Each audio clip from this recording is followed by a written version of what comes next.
All right, welcome back, True Seeker. Some good news. We have the call board back tonight. So if you want to phone in and be part of a TFR show, the phone number is 213-233-3998. If you're watching on YouTube, that number is up on the screen. So we've had the call board missing for the past month, but somehow, some way it's back up. In other news, we have absolutely zero sound tonight. As we've known for the last several months, the sound has been in and out and a bit fuzzy. And sounds like tonight it's just completely off. So we have no sound. It'll be real easy to miss the commercial breaks. And for that reason, we might just go all the way through. For people listening on TFR, that can be a bit annoying because when it does cut to the commercial breaks, you won't hear us. But if you want to make sure you hear the whole show, you can also listen to us on YouTube tonight. We are streaming on GematriaEffectNews 25. And I did take the last few weeks off because the call board was down. I'm glad to see it came back up today. I'm really hoping Chris Geo is going to emerge from wherever he's gone and fix the network so it's operating as it should. But somebody must be in the background because the call board came back online today. So that's a good sign. And who knows, maybe they're working on it right now. Maybe that's why there's no sound. So with that said, I titled tonight's show, Who Isn't Too Stubborn?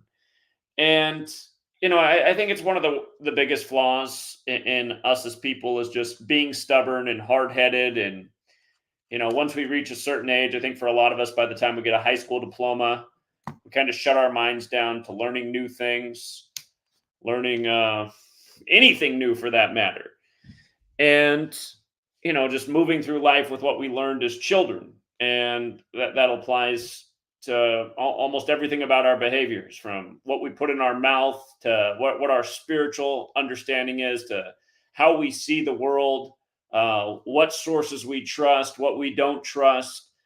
And, for example, I remember the internet. It became a big thing when I was in middle school. I was around 8th grade when the internet became a thing. People started to get America Online. This is years before Google existed. Google didn't come around until my freshman year of college, which is 2001. Again, for all you younger people, nobody used Google until 2001. It was unheard of. It was all about Yahoo and Alta Vista for search engines. But just stubbornness. Just people just so set in their ways. And, to make a point, I guess a few things that certain people have allowed into their life that might have come after high school is the flat earth theory, for example. And, being in the truth community, if you will, you're constantly engaging with people who believe the earth is as flat as a coffee coaster. And, a day doesn't go by without me getting asked something about the flat earth. And something I'll routinely respond to with flat earthers is, well, if the earth is flat and the heliospheric model's moronic or idiotic or globe-tarded or whatever the latest phrase is, if the earth is flat, how come there's no model for the flat earth that explains what we witness in the skies, from where planet positions are to when eclipses happen? How come there's no model for that for the flat earth? And at the same time, this heliocentric model that's so stupid, according to these people, how come that model's existed for, quite some time, that literally accurately to the minute, to the second, forecasts what we see in the skies?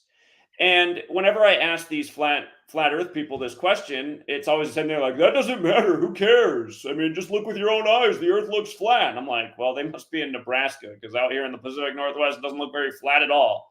It looks jagged and mountainous. And what is the sun rising behind, and what's it setting behind? But anyway, my point is it's like it doesn't matter what the topic is. Once people have set their mind to something and they believe in it, it's like there's no amount of evidence that can change that once you've adopted a belief about something. And of course, there's that famous quote out there that you can't convince a believer of anything because their understanding is not based in evidence. Somehow, some way, that quote has to become a thing of the past, and humanity has to evolve. And you know, process of thought needs to be based on evidence and proof. That's what anything that real is. There's evidence of it. And that said, I mean, there are some things that there probably will always be left up to the imagination or some kind of belief, and that's fine, but that's not the whole world. Like, where did we come from? I don't know. That's a question that anyone will ever be able to definitively answer, unless you know somebody does come out of the clouds and finally explains it to us, or somebody shows up in their big old spaceship, says, "Hello, we are the Anunnaki, and yes, we did create you, you slave race."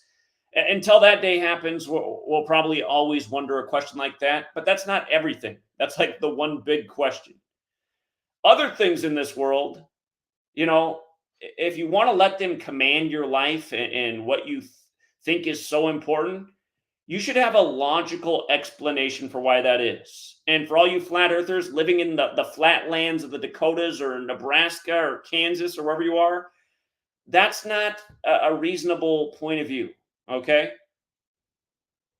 What about in the southern hemisphere? You'd be upside down. That's not a reasonable argument. Again, perspective. Perspective is what is down is where your feet are, and what is up is where the sky is. Perspective. But yeah, it's just, from flat earth to people who are just so fixated on their sports and all they care about is sports, and they just can't accept that the games are rigged and they're meant to manipulate their emotional energy. Again, it's just right down the line, from flat earth to sports fanatics to people who love their political parties that have literally delivered nothing in their lifetime. And again, I mean, that's the game they play with the politics. They just make you hate the other party more. It's not even really that you like your own party. You know your own party's disappointing. Yeah, sure, they never deliver on their promises either, but at least they know the difference between a man and a woman. I mean, that's like where we are right now. I'm voting red because they can identify the difference between a man and a woman. It's like, okay, so you're going to go cast a vote for that? What else has that party done to you? How many lies have they been complicit in? How much overtaxation have they been complicit in? Psyops, needless wars, and it goes for both parties. But until humanity just, snaps out of it and stops just going along with nonsense and believing in nonsense and tolerating lies and being illogical, just nothing's going to change in this place. And notice what I do on my channel, it's all based in evidence. And maybe sometimes I am wrong. Maybe sometimes I took the evidence and I didn't see it the right way. I mean, that happens too. But I could say with ease and back my point up, for the last decade, the things I've taught, they've been consistently true. The same patterns unfold the same ways day in and day out. We've proven how rigged politics is, how rigged sports is. I feel that I've proven beyond a shadow of a doubt how silly the flat earth theory is. And I always come with proof, facts, evidence, logic, receipts. But some people don't care. They don't care because they believe too much in something else. It's like it's that quote, no amount of evidence can change the mind of the believer. Religious thinking. Some people do walk away from their religion because their process of thought evolves. Again, when I was 12, I realized my religion must not be true because none of the adults in my church could answer my simple questions. And then I also found that I was getting punished for asking too many questions. And I just thought, yeah, this can't be true. Getting in trouble for asking questions? This can't be true. I'm no longer going to say I'm part of this religion. These people are silly. These aren't good people. And look at the other kids here in my confirmation group with me. They're all little snakes outside of this room. They try to be goody two-shoes in front of the Sunday school teacher and the confirmation teacher, but I know how they are outside of this classroom. Just fake, fraudulent behavior. Anyway, some of us do snap out of it. So it's not that the condition is forever. You can't say that the mind of the believer can't be broken. and not broken in a bad way, but just snapped out of it, snapped into a higher state of thinking, being, consciousness. But it has to happen for way more people. It's like it's a small percentage of humanity that is operating outside of this realm of belief and letting the authorities do their thinking for them. It's just like I turned into the Jon Stewart. I want to see what the Jon Stewart Comedy Central thing was all about with his return. And to his credit, it is better than what it's been since he left. But I guess also to their credit, they kind of try to be fair and in the middle of the road, but it still leans more towards the left or the Democratic or Liberal Party. And just one of the dumbest jokes that I saw that they unleashed on the audience was how conservatives are essentially a bunch of pussies because they're so afraid of getting a shot. And I was like, oh. I said, God, I mean, that's just the way how you can manipulate the truth. It's like, well, wait a minute. I mean, why were people getting the shot? Oh, yeah, people were getting the shot because they were scared of a 99.9% survivable illness that was killing 80-some-year-olds in nursing homes. Who's scared of that other than a major pussy? Okay? And it's not that they're scared of getting a shot, like there's some little kid that needs a sticker chart and a sucker to go along with it. It's that they didn't need it. There's a lot of reason to not trust the medical world. Pfizer is the most sued company in the history of the world, along with GlaxoSmithKline, who they merged with to produce the jab. So, anyway, because we haven't done a show for a while, and I do this show to take calls, the idea is tonight. What successes have you had waking up friends and family? How did you do it? If you want to call in and argue for the flat earth, we can always use a few minutes of comedy. But yeah, seriously, all the flat earthers, and I know plenty of you are out there, why is there no flat earth model that explains anything? Why does the heliocentric model literally explain everything in the skies down to the second? I mean, because these are facts. So you have to acknowledge these things. You can't be like, well, I don't care about that because the earth is flat. It's like, okay, it's not a very good argument. It's not a very good argument. What did the sun rise behind this morning? What did it set behind? Oh, well, that's because of per perspective and atmospheric refraction. It's like, please stop trying to use scientific terms when you're denouncing science. And again, understand, there's a lot of manipulation in the world of science. Not everything that's scientifically backed is true, as we know. You know, the science was blown in the wind with COVID. This week it was one mask. This week it was no mask. This week it was two masks plus a plastic visor. Again, science can be manipulated like all things. But there's true science too. And you could say the true scientific observations are the ones that created the model that literally accurately forecasts and predicts everything taking place in the skies. Now, with regards to bending science, before we got to the phone calls, I'll point out one thing that's been in the headlines in recent days. Have you guys seen that the world of science is saying the sun's 11-year cycle? If you didn't know that, the sun's supposedly on an 11-year solar cycle. But science is saying the sun's 11-year solar cycle is a year ahead of schedule. So they're predicting there's going to be some significant solar phenomenon later this year. And remember, Tucker Carlson, that little twerp, he recently did that broadcast on January 13th saying the grid is going to go down soon. And if you watched it, it's not the first person to ever say this, but he said the grid's going to go down soon because of something that's about to happen with the sun. So I'm going, how does the 11-year cycle get a year ahead of itself? And where's the proof that's true? Again, I'm just connecting the dots here. The scientific manipulation. When they lie about science to fit in with an agenda, like they recently did with the cooties, and just so much predictive programming about the grid going down. You know, but yeah, anyway, those points aside, if you have had success waking somebody up in your friends or family, what was it about? What was the topic? And please don't be the caller tonight who's on the line like, well, I don't have anything on topic, but what about this movie star from 1972? Don't be that caller tonight. Okay. I'll take another month off from TFR. So, anyhow, if you do want to phone in tonight, 213 233 3998. And what's up, 347? Hey, what's up, Zach? Yeah, how you doing? All right. I really don't got too much tonight to say. The only thing I saw that caught my eye was executive producer on the Sherry Shepherd show was found dead on February 13th. Wait, what happened February 13th? Executive producer on the Sherry Shepherd show, it's a daytime talk show. The producer was found dead February 13th. On the 44th day of the year, just like the former YouTube CEO's son was found dead that day. Again, yeah, 44th day of the year. We know how deadly it is. Kill and execution 44. One of those patterns we taught about a gazillion times. I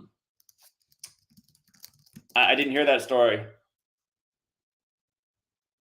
It just came out like I guess a couple of hours ago. But you see, they waited to what's the day? The day was the 21st, and it happened on the 13th. So they waited the day to announce it. Yeah, and I've just noticed that people who are dying on the kill date, people who are dying in connection to 44 period, it seems their deaths are being announced days, weeks after it happened. It's just like, case in point, the former CEO of YouTube, they waited almost a whole week until after February 13th. They just announced it, I think, a couple days ago, that her son was found dead at Berkeley on February 13th. So. And another story that caught my eye quick, like while I'm looking, but Biden got to give up his dog because his dog bit somebody again. I saw that headline too. His dog's now bitten 24 people. Here we are in 2024. The Chiefs, representing Missouri, the 24th state, just won the Super Bowl in their 24th playoff game. And then, of course, the NASCAR Daytona 500, which always has a parallel with the Super Bowl. The number 24 car won the race for the first time in 19 years, like the Chiefs were the first team in 19 years to go back-to-back, and it was after the rain delay, where in Gematria, rain equals 24, and the rain delay moved it to the 40th anniversary of Hendrick Motorsports, and their cars finished in first and second in the Daytona 500. And for all the people out there who'd be like, well, how could they line it up after a rain delay? Again, weather warfare was admitted to in 1952. The only Super Bowl halftime show where you ever had rain was on February 4th, 24, where Purple Rain was performed in that show. So weather warfare, purposeful rain, sports events, it's been going on for some time. And one more thing about that story is the Washington Commanders got the second pick in the draft. The Washington Commanders. Okay. Was that announced today? So, Who got the top pick? The Bears. The Bears got the top pick. Okay, that makes Chicago sense. Bears. Okay. And the last story that caught my eye was that the Alabama Supreme Court said that an embryo is considered a child. Yeah, I saw that. So they froze, what do they call that? In vitro fertilization or something? Yeah. Yeah, they're saying that it was considered an embryo a child. Yeah. Pushing the goalposts even further. So just because we got a topic tonight, have you been able to wake up any of your friends and family to anything going on in the world, or how do the people around you see the information you share with them? The only person I can really talk to is my cousin, and I have a friend I went to college with. Everybody else, they think it's just a coincidence, and that's how the world works. Yeah. They say, why would they kill these people for? They say they got all this money. Why would they kill these people for? I say they do because of rituals. That's why. Well, and again, bringing about money, I mean, there could be insurance policies on these people too. Again, you're allowed to have a life insurance policy on anyone that you employ. So.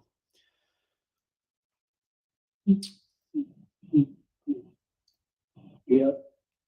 All right. That's about one more thing. One more thing before I get off the head. What you think about the Jam Master Jay murder trial that's going on right now? Well, we've covered it in the past. I mean, all that stuff's unfolded by the numbers. I mean, those are things we've talked about in the past. I'd have to pull up older posts. When did that start? I didn't realize that was going on right now. Yeah, that's going on right now. They said they might come to a verdict by the end of this week or by next week. They come to a verdict. The last time I covered this was August 17th, 2020. On that day, the headline was 2 men charged in long unsolved 2002 murder of Run DMC's Jam Master Jay. Funny thing about the news breaking on August 17th, that was the day leaving 136 days left in the year. Jam Master Jay equals 136, as well as his birth name, Jason Mizell. So again, just news by the numbers. And yeah, it's just like, so you're telling me if you shared that with your friends and family, they'd just be like, that's got to be a coincidence.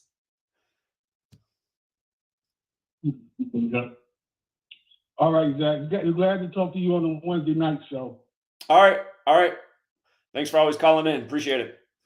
All right, Zach. All right, take care.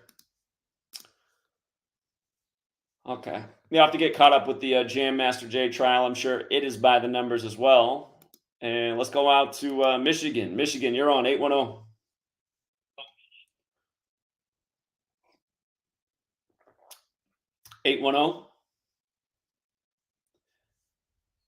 Hello? Yeah, you're on. There you are. I unmuted, but I muted. I thought I was already muted. Anyway, I was not going to call in tonight because I remember you said if TFR is not going to have this fixed, I'm not coming on TFR anymore. And that was a while ago, right? Well, the call board's been down every week until this week. It came back up this week for whatever reason. So all the weeks I've been gone, there's been no call board. Yeah, I've been calling, and I think last week was the first week I didn't get that message that said, that it was temporarily out of service or something. I can't remember the message, but did you ever get a hold of Chris? Chris doesn't pick up his phone anymore, and he was always so good about getting back to all messages. And Chris hasn't done his own show for over 5 months now, so I really wonder what happened to Chris. Well, it's very odd because, when I do tune in, and like early, he's on, his shows play like at, 3, 4 in the morning, 5 in the morning here. And they're like 5 years old or more. I haven't heard a fresh call from him since he went to Egypt. Well, he was doing it. I think he's done shows more recently than that on TFR, but even his own YouTube show that he did weekly, no updates for over 5 months. And you can watch the last episode. They said, we'll be back next week. And then they never came back. So I find it very strange. I know Cherie had a lot of health problems in the past. I don't know, what's going on with her, but that could be something. But anyway, I'm glad you're back on, and I just happened to dial in, and it was like, wow, I haven't heard you since before the Lions played San Francisco. And I'll tell you what, when in that second half, I think it was the second half when they were manhandling the Here, I'll tell you what happened. We were doing a live stream. Okay. If you can follow me on YouTube, I'm still posting all the time. I just haven't done the TFR show because the network's falling apart and the call board's been down. But I did live stream the Lions 49ers game right at the very beginning of the third quarter. But by the way, if you were watching the live stream, in the first half, we predicted the score to be 24-7 at the end of the half, which it was, because that's Detroit's establishment date, 24th day of the 7th month. And there's been so many 247 rituals this year in sports because the country's 247 years old, just like the Illuminati. And again, the first 247 ritual of last year was on the Illuminati's 247th birthday, and it was done with the 76ers, just like the Illuminati was created in 1776. But anyway, at the beginning of the third quarter of the Niners-Lions game, they put up right on the screen, right as the third quarter was starting. They said the last time these teams played in a championship game, because it was the NFC Conference Championship, was 1957.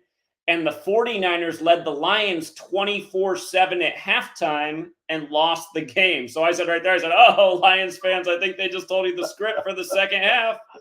And then sure enough, that's exactly what they did. Oh my God. That's how scripted it is. And just like I've been telling people about the Chiefs became the first team to win back-to-back in 19 years. The game went to overtime, the Super Bowl, 19-19, and then the game-winning pass was a wide-open Mecole Hardman for his 19th career touchdown. And we even thought that heads would be the coin toss at the start of the game because in Gematria, heads equals 19, and sure enough, it was. And again, just second Joe Montana Bowl, he wore 19 with the Chiefs. He's 67 years old right now, which is the 19th prime number in Gematria, Kansas City, 67. So again, just all scripted. At the end of the game, they told you they couldn't have scripted it any better. Daytona 500, Hendrick Motorsports wins on the anniversary of Hendrick Motorsports establishment. The Hendrick guy comes out and says they couldn't have scripted it any better. I mean, they're literally rubbing everyone's nose in it just week after week. It's incredible. And, you're right about the emotional thing. They I haven't watched football since 2012, and I really can't see anymore. I don't have cable anymore, or don't even have TV, but I started I don't have a cell phone anymore, so I started using my cell phone, as a radio on Wi-Fi, and I've been listening to the local Lions, 97 won the ticket. And I mean, they sucked me right back in. I had a smile on my face when they were winning, and I was all bummed out when they were losing, and I knew it was all fake. It was just like, what the hell am I doing, man? This is crazy. Yeah. Anyway, I've woke up, a handful of people, and it's just being persistent, and they're pretty close, but it's easier to fool someone than it is to convince them that they're being fooled. Yeah, indeed. So it's a tough sell, man. Freedom isn't free, and people, the best slaves are the ones that don't even know they're slaves, right? Indeed they are. The thing you said about sports, it's just so many people have an emotional attachment from the time they're children. And yeah, again, if you just watch these sports games, go ahead. My dad and my two brothers and I, they were fanatics. They everything, golf, tennis, ping pong. But I liked the football and the baseball and the hockey, but I wasn't like, they watched all the games, it doesn't matter who's playing, they were watching it, and they'd scream and yell and cheer. And anyway, my dad's gone, my two brothers, my one brother, he's still sucked in it, and he thinks it's generic. He thinks it's all generic. And I don't know if it's because he's, liquefied, on the alcohol and the Xanax, but it's sad what's happened to him because he was quite a proponent for freedom and, and truth. And it's just a breakup of monotony for him now. He that's what he does. He watches it. So anyway, I'm glad you're back, and I will keep listening. Thanks, brother. All right. Always good to hear from you. Have a great evening. You too. All right, take care. All right, let's go out to Seattle, 206. Hey, Zach. Yes. Shout out from Seattle. What's up? Hey, I'm glad to make it on. I two things I want to talk about. One, obviously, I'll stay on topic. The one person I feel like I've had success is my wife. I wouldn't say that she's completely awake, but she's waking up. And part of that is she used to be a math teacher for many years until she changed occupations. But she loves math, and she loves recognizing patterns and seeing patterns. And that was sort of my in. And the tool I used was your book, Numbers Games. It's very well written. It's very accessible. She was able to dive right in. And I think it kind of helped that she already distrusted the Catholic Church because, and I apologize for not remembering the name of the documentary or the poor girl that it was about, but she saw some documentary on Netflix about this young girl who died under mysterious circumstances, and there was enough evidence that the Vatican was covering it up. I'm not sure if that rings a bell to you or not, but so she already discussed the Catholic Church anyway. But what I did was I appealed to her fascination with patterns and numbers, and she agrees that this is highly unusual. There is some sort of control and intelligent design behind these patterns. I don't mean intelligent design like a higher power. I mean intelligent design by shady characters. So yeah, so I gotta thank you, man. I think it is a testament to your ability. I mean, everything you do, whether it's the live streams like this on TFR or YouTube, and how well written the book is, it's easy for somebody to access. I know sometimes it might feel like it could be overwhelming, and sometimes it can be, but I worked on it slow and kind of handed the keys over to her, meaning the book, and it's kind of been her doorway into slowly getting to figure out what the end game is. So thanks, Zach. The second thing I wanted to bring up, and I'll take your comments off the air, is, and I apologize if you have already covered this before and I missed it, but do you think that the powers that be, are going to install Trump as president again? And the reason why I bring this up is we were going over some of the early chapters in Numbers Games, and it talked about the number 47 and how depending on which gematria formula you were using, White House equals 47, Republican equals 47, Trump equals 47. And then my wife and I had the revelation that if Trump is installed, he'll be the 47th administration. So I think that's kind of an interesting, I'm not saying for sure that I believe that they'll put him in there, but I don't know. It would kind of make sense. And, I got a lot of friends who are stuck in the whole left-right tribalism. And the ones on the right are all saying, well, look at all these lawsuits that the liberals and Democrats are suing Trump and trying to destroy his chances in career. But I wonder if that's being done so that when he is installed, his fanatic supporters will basically greenlight all of his agenda, because he'll be able to say, well, look, they tried to destroy me and with these lawsuits, and now it's my turn to get revenge. So yeah, I was just wondering what your thoughts are about that. And sorry if I sound nervous. I just first time calling into a radio show. So, but I'll take your comments off the air. Before you go, I just want to know, is the name of the show called Vatican Girl, The Disappearance of Emanuela Orlandi? Yes, that's it. Yeah. Okay. I see she disappeared in '83, the year Murder by Numbers came out.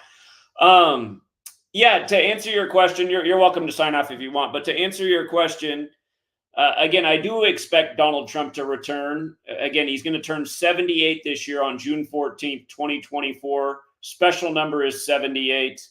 Again, he's Trump. The top cards in the tarot deck are the Trump cards, and there's 78 cards in the tarot deck. And even making it all the more tarot, there's 22 Trump cards, and then there's 56 non-Trump cards. And we know who 56 is important to. But November 5th, the day of the election, is the day leaving 56 days left in the year. It's Guy Fawkes Day, very important day to the Jesuits. Society of Jesus has that gematria 56. Jesuit has that gematria 78. Again, Donald Trump, Jesuit, educated at Fordham. Rumors now that it's Gavin Newsom who's going to end up replacing Biden at age 56, when Gavin Newsom equals 56, like Society of Jesus, also Jesuit educated. He went to Santa Clara. And let's not forget, at the beginning of this NFL season, the Smash Mouth singer died on the 4th day of the 9th month, again in Santa Clara, by the numbers, right as the NFL season was getting underway, when Smash Mouth is football terminology, and the team that plays in Santa Clara went on to be in the Super Bowl. But yeah, I do think Trump's coming back. The other important thing about 78 is the name Cleveland in Gematria equals 78. And Grover Cleveland's the only split term president in history. He was the 22nd president and the 24th president.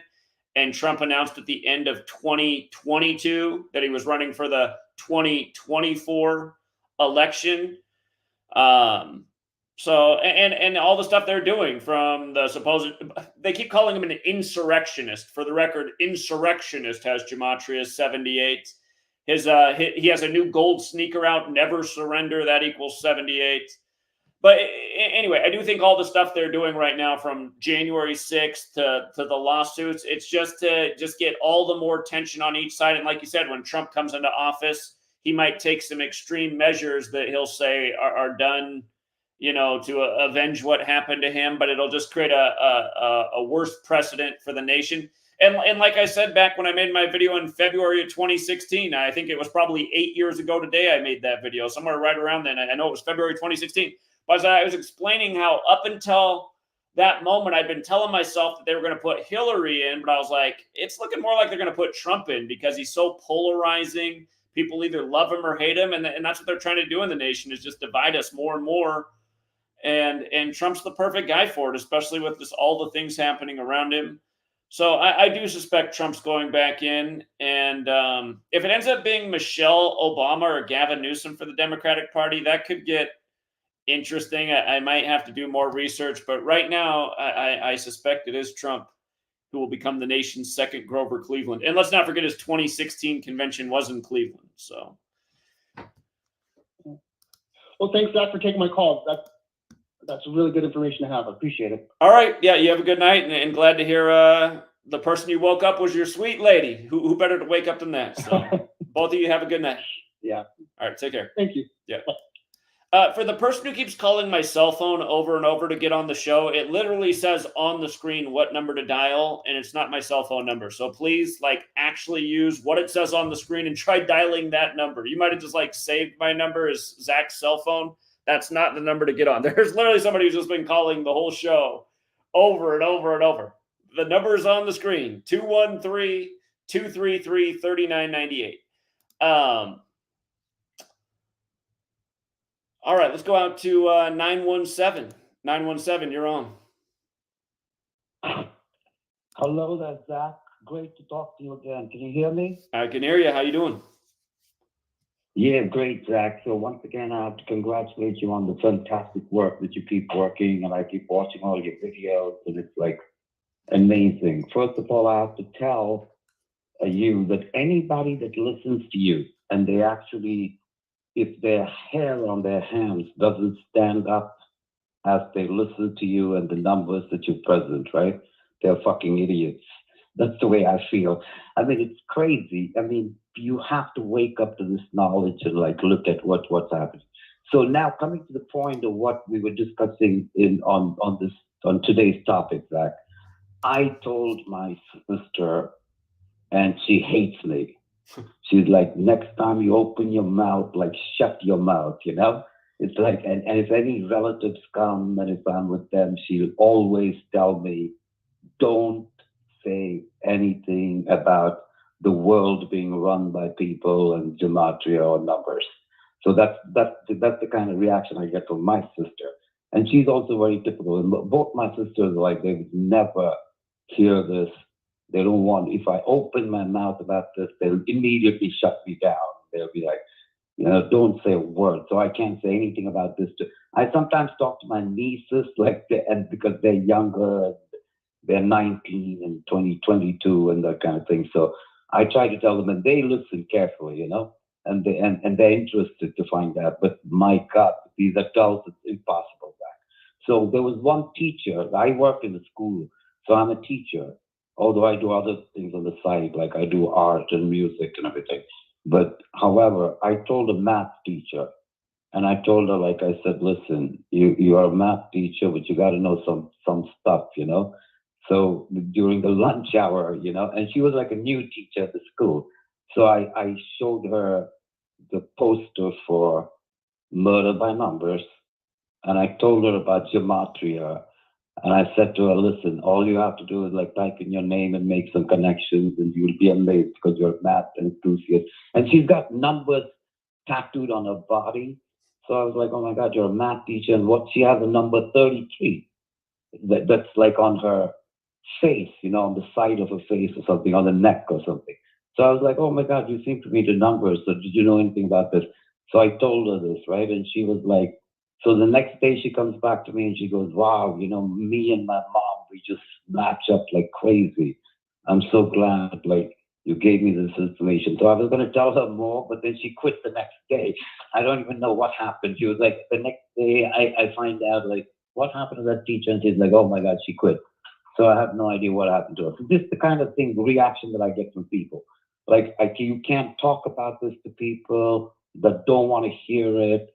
So my question to most of these people is this, and I asked myself this, I mean, how was I open to all this to people? I had no clue to that until I found you, And I actually found two other guys, and the way I came to you was like by finding two other guys on YouTube that were making fun of people like you. I don't know who they were, but I can't remember, There were two guys. They would be like, oh, the numbers, 10, oh, that leads to 20. That means, oh, Jesus was 20. And they would make fun of this, right? So I was like, what's going on? And that's how I found you in the beginning. And I was like, my God, this was like around 9/11 and then right after that. So in the early times when you began. So that's how I first began to know you, right?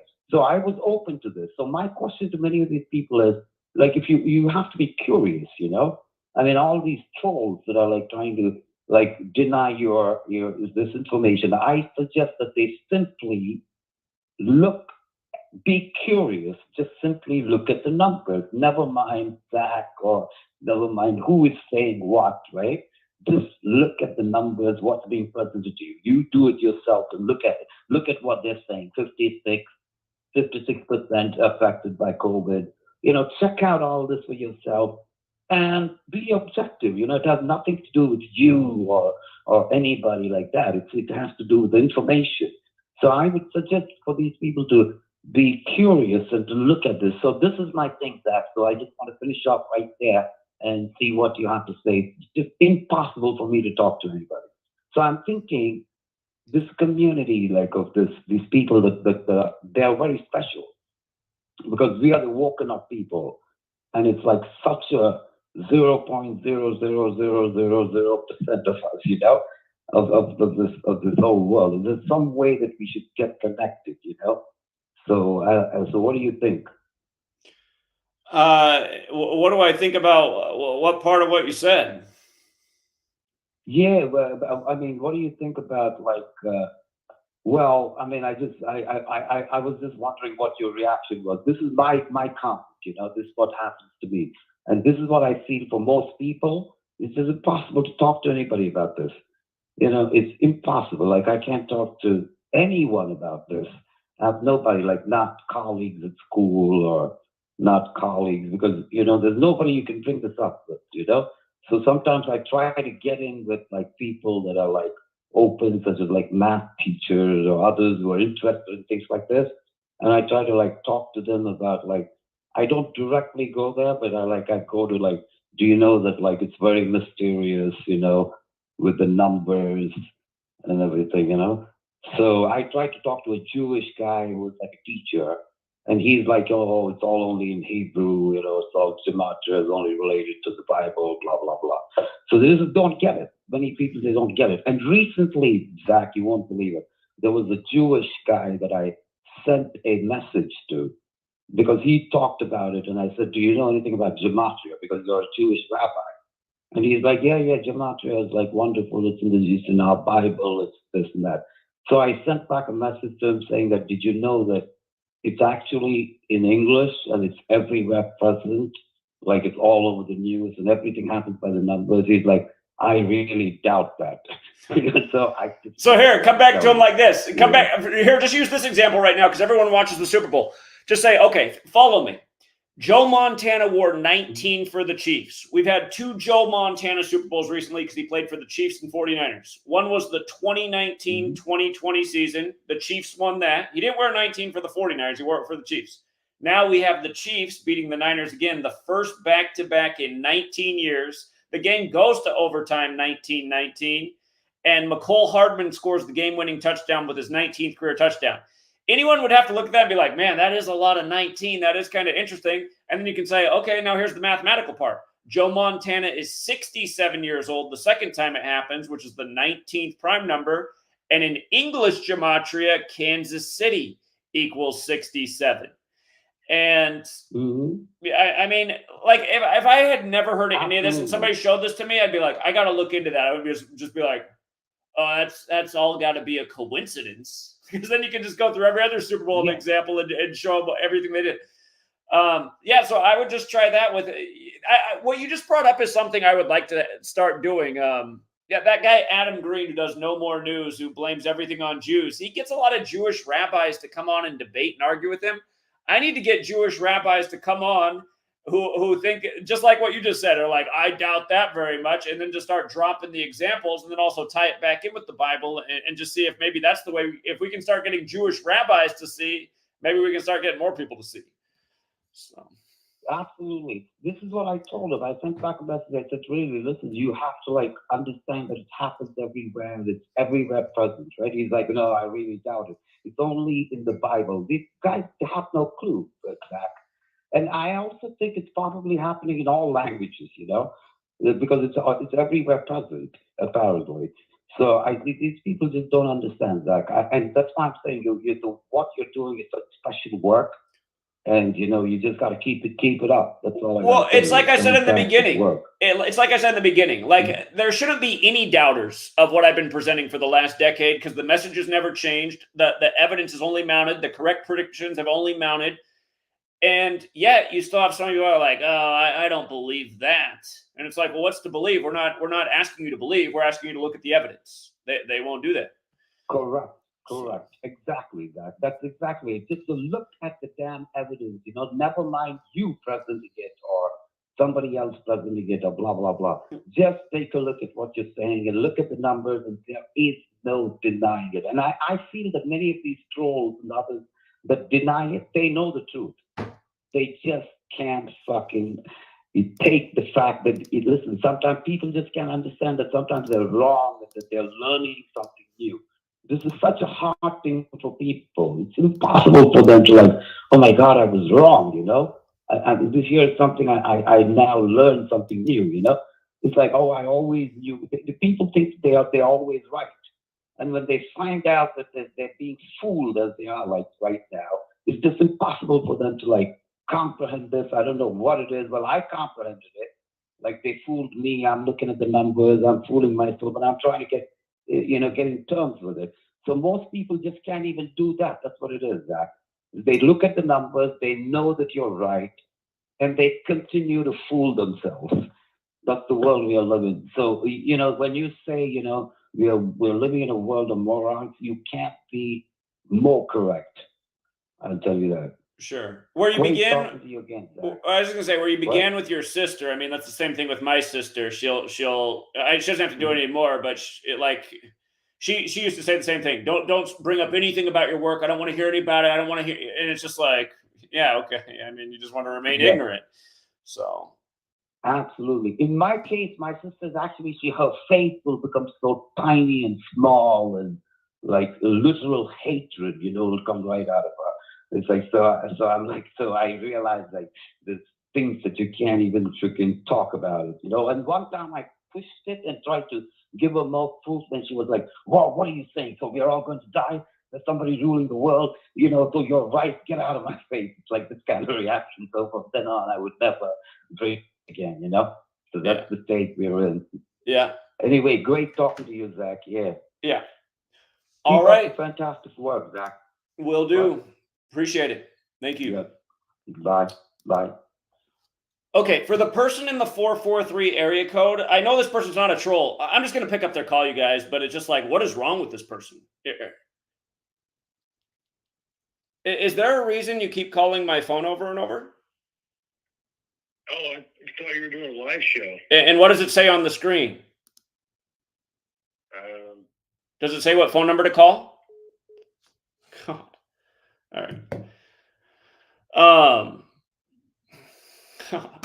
mean, that's just it right there too. It's like you can't even call the like. Are you listening? I thought you're listening to the show. I just addressed. Stop calling my phone. I mean, literally, you guys. He has like 500 phone calls. It's like what's wrong with this person? He can't see the right number on the screen. God, this is the state of humanity. All right, 607. What's up, 607? Yo, what's going on? I got on a little earlier than I thought I would, but I'm gonna start off with a clip from the Super Bowl. I hope you can hear it. I'm gonna play it right now. All right. Okay.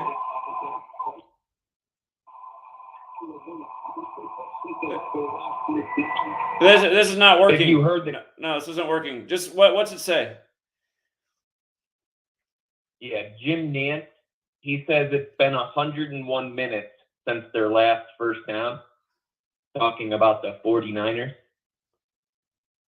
101 real-time minutes. And on my Twitter, there's a video of it, of Jim Nantz saying this. But it's funny that they went 101 minutes without a first down, because it's the Vatican's birthday. And the word Christian equals 101. And the 49ers' best player on offense, it's Christian McCaffrey. Right, he had the Christian first touchdown. equals Right? 101.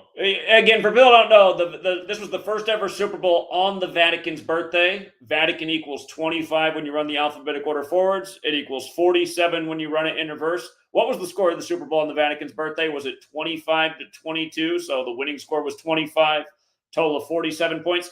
And we talked about this 25 pattern before, because the word Pope is also 25. And the only Super Bowl the Pope ever blessed was Super Bowl 51 with the 25-point comeback on 2-5. And that was on the 51st day of the Pope's age, where Rome is also 51. But go ahead. What's up, Joey?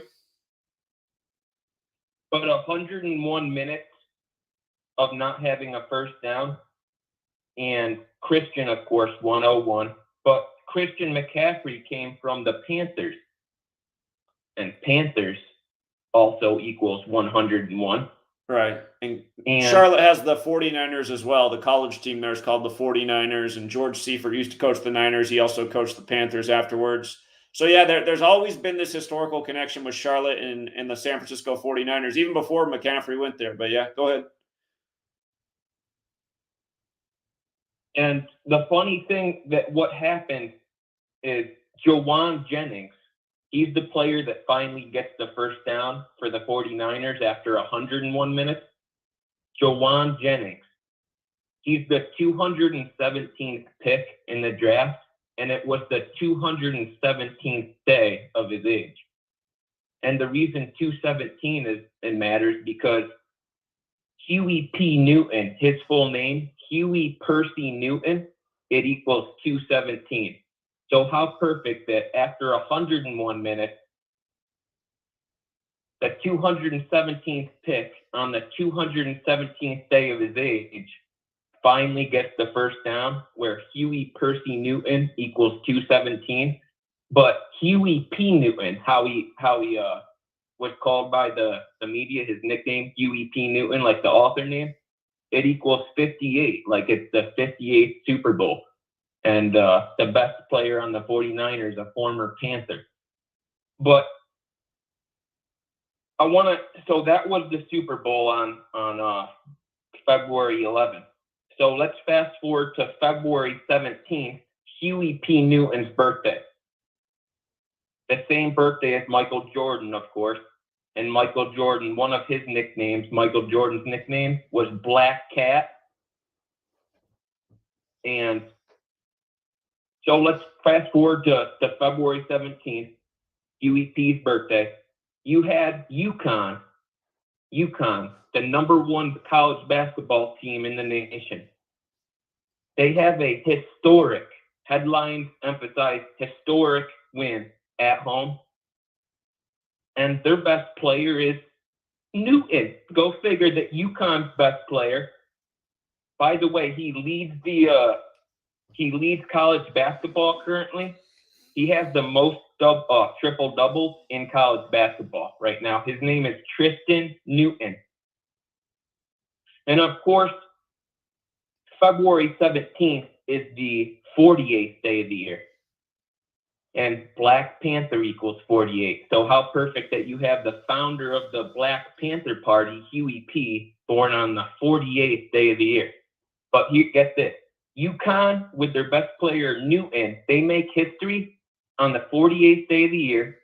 But guess how many days the 48th day of the year is from Tristan Newton's birthday? 69 days. Oh, the other half of the code, Black Panther equals 48 forwards. The other half of the code, 69. So just another clear Huey P. Newton Black Panther Party ritual, just two in a matter of weeks.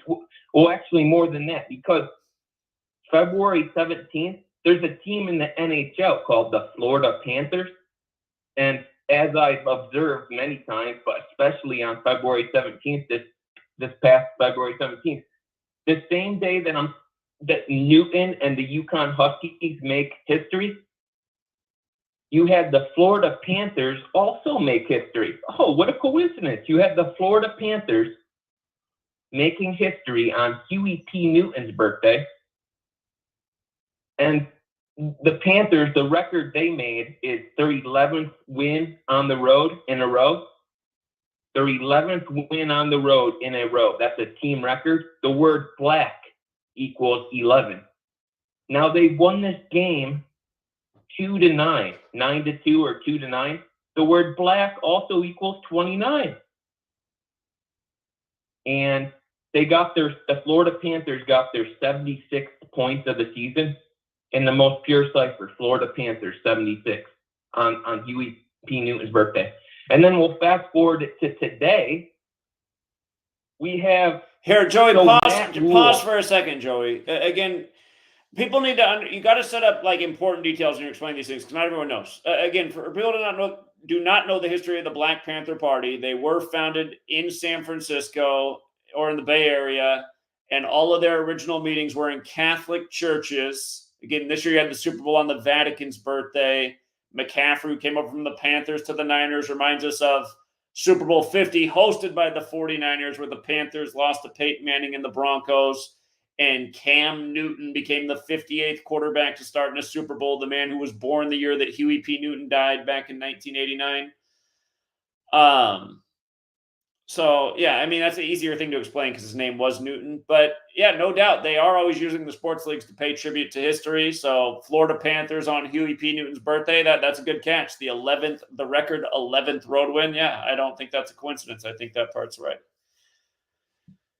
Yeah, it's also not a coincidence that you have a Newton, the best player on the number one team in the nation for college basketball. But you brought up another good point I forgot to get to. That the Super Bowl was in the Raiders stadium. And so the Raiders have the Bay Area connection because they came from Oakland. So you have the San Francisco and Oakland. You have all that perfect.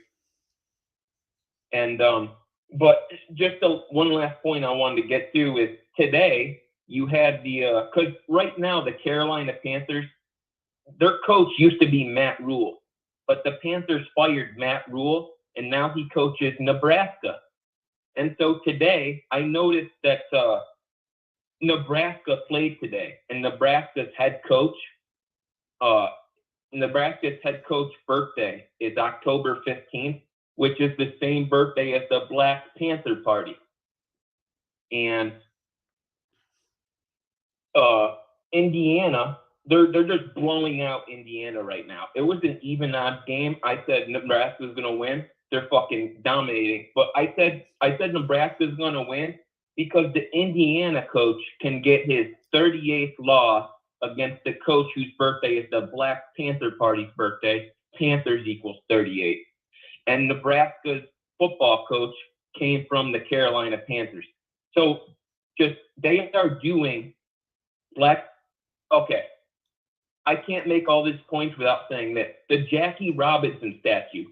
For those that don't know, Jackie Robinson has the Black Panther connection because in World War II, He was with the Black Panther Tank Battalion. And the joke with Chadwick Boseman, his two big roles were 42 and Black Panther. That's paying tribute to history because you had Jackie Robinson on Black Panther, number 42 in World War II. But the Jackie Robinson. Well, Harry, if you're going to bring that up, you may also make the point that Jack Kirby wrote Black Panther series. And again, when Chadwick Boseman died, he died on the makeshift Jackie Robinson Day, but he also died on Jack Kirby's birthday. And again, that's the kind of thing that, like, if somebody, it's just like, I can't believe anybody would think that's a coincidence. Plus, we have the proof that all of the internet changed Chadwick Boseman's date of birth. They moved it back a year so they could say he died at age 43, when in reality, he died at age 42. And anyone can look up the headlines from earlier that year talking about him battling cancer at age 42, and his birthday wasn't until November, so there's no way he turned 43, dying August 28th. But, okay, Harry, just the topic tonight, you haven't said one thing that's on topic, if you haven't noticed that, Joey. The topic tonight is, have you been able to wake up anybody, friends or family, with this information or anything? Yeah. Okay. Yeah. Who and how? Some college friends that I've met. One of them went to a prominent graduate school. I won't say what school, but they used to be very liberal, Democrat leading, always gonna vote blue. And after I showed the rituals day in and day out, like why this happens on that day, it's just undeniable. So, I mean, as far as that goes, yeah, like I definitely have waked up some people. But just, can I make one more point? I guess, yeah. I was hoping for a better story, but go ahead. Well, because this is just an undeniable example of, like, I mean, anybody that's denying what I'm about to say is just, there's no hope for you. The Jackie Robinson statue stolen in Wichita, that was a big story. It was stolen 1,015 days after it was unveiled. Like 1015, like the birthday of the Black Panther Party. Jackie Robinson, a Black Panther. But yep, that's why it was stolen 10-15 days exactly after it was unveiled. Because 10-15 is an important date to the Black Panther Party. But we'll end it there. But thanks for taking my call, Zach, and definitely have woken some people up. But thanks again, Zach. All right, appreciate it. Take care. Okay, it's funny. The guy who called 1 million times, he didn't call back into the show to the call board. It's like, what's wrong with these people? 279. Hey, a guy died today in a motorcycle accident. Famous rider from the, what the heck's the name of that stuff? Jaden Archer from the X Games. That's all I know. Okay. From the X Games of the ESPN Alternative Sports. Okay.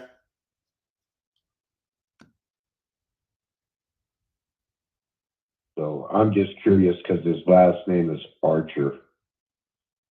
Well, he didn't die in the time of Sagittarius. Yeah, it says he was practicing his stunt when he died. Yeah. 27. He joins the 27 club.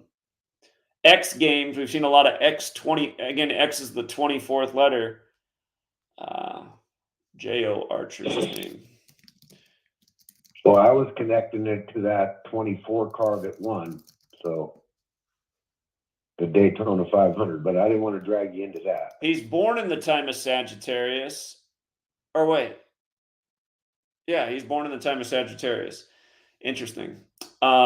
His birthday is December 18th. If he died today is the 52nd day of the year, so he's 65 days after his birthday if today is the day of his passing. I'd have to look into it more. Okay. So, and I'm curious about the Archer because the car that NASCAR's taken to Indy is from Arrow. That's the only reason I'm asking. Okay.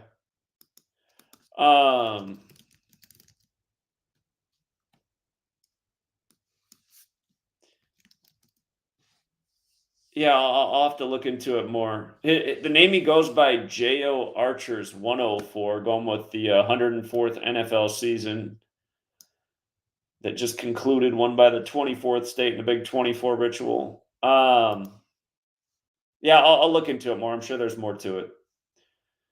Okay, thanks. All right. Yeah, no problem. Okay, what did I do here? Don't hang up on me.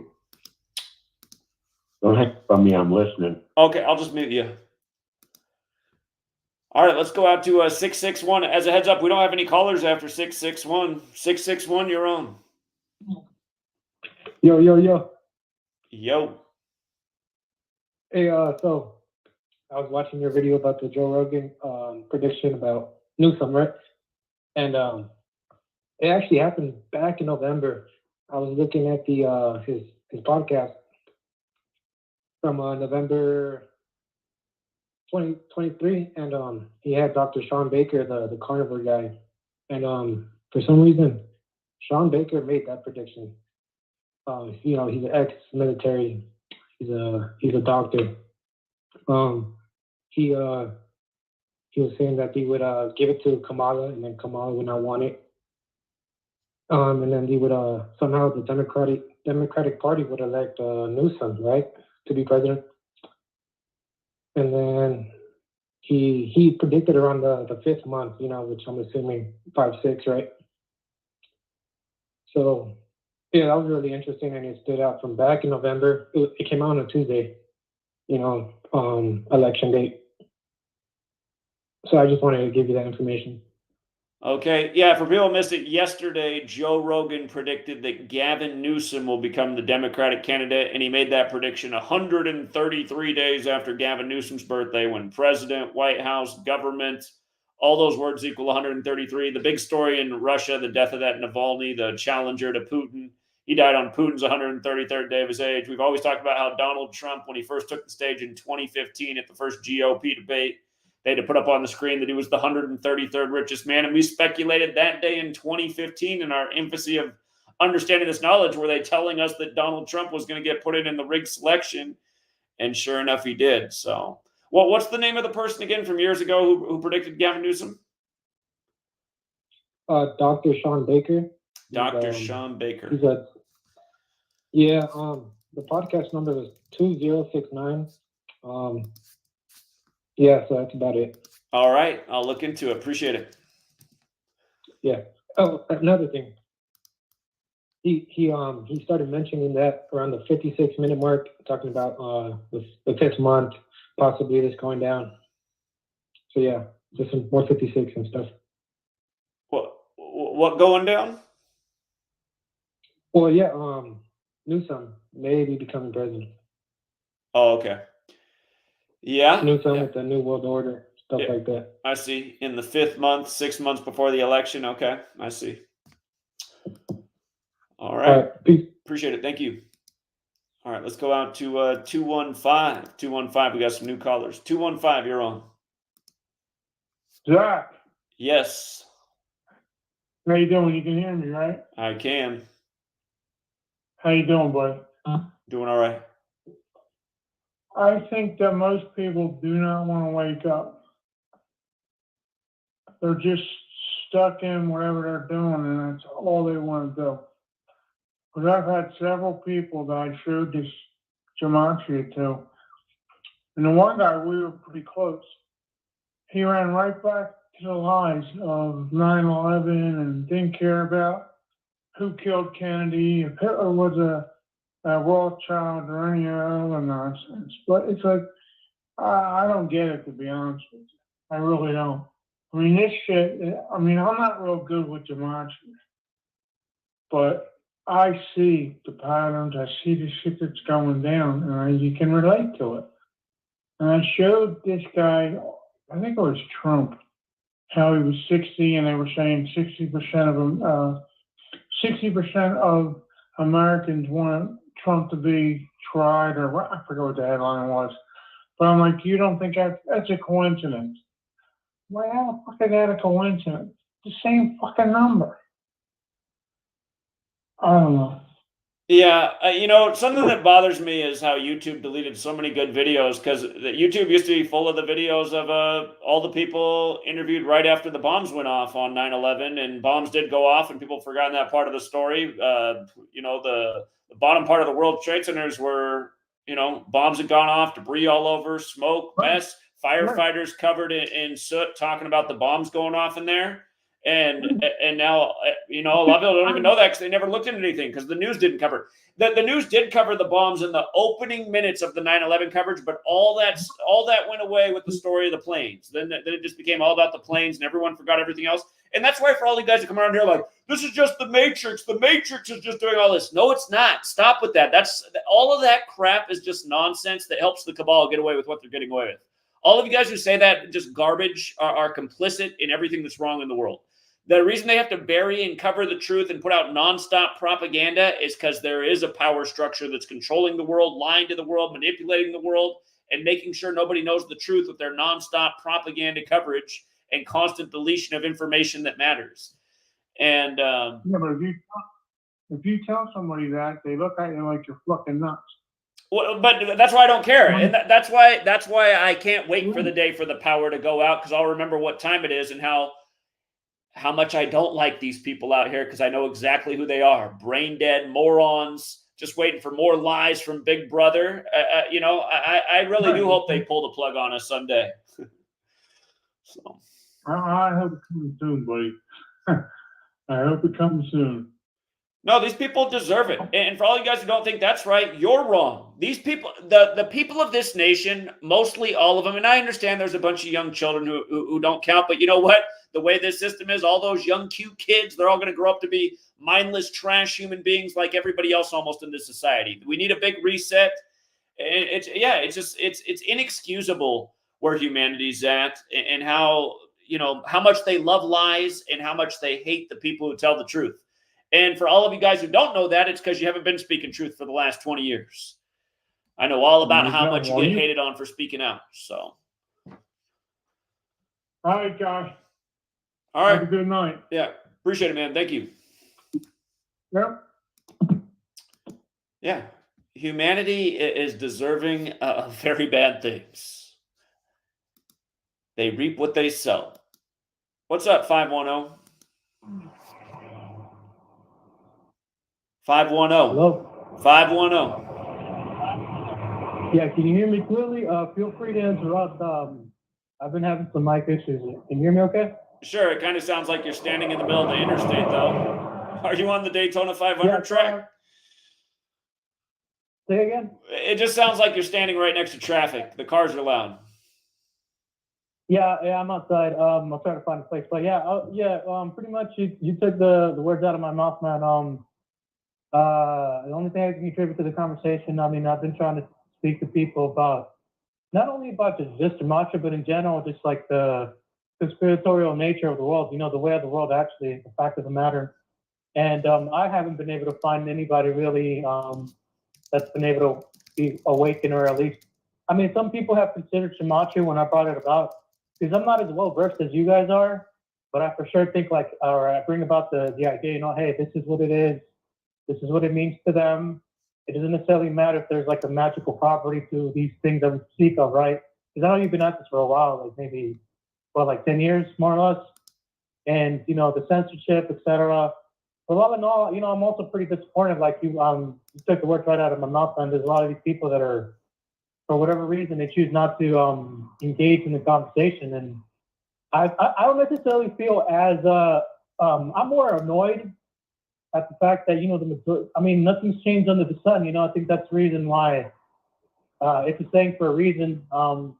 Most people want to just, I understand people are busy, and I understand that the majority of the world, we all have our self-interest, but at some point, I don't know what's so hard about realizing, like, hey, we've been fucked over many, many times. How about we, stop being fucked over? how about we not fuck over each other, you know?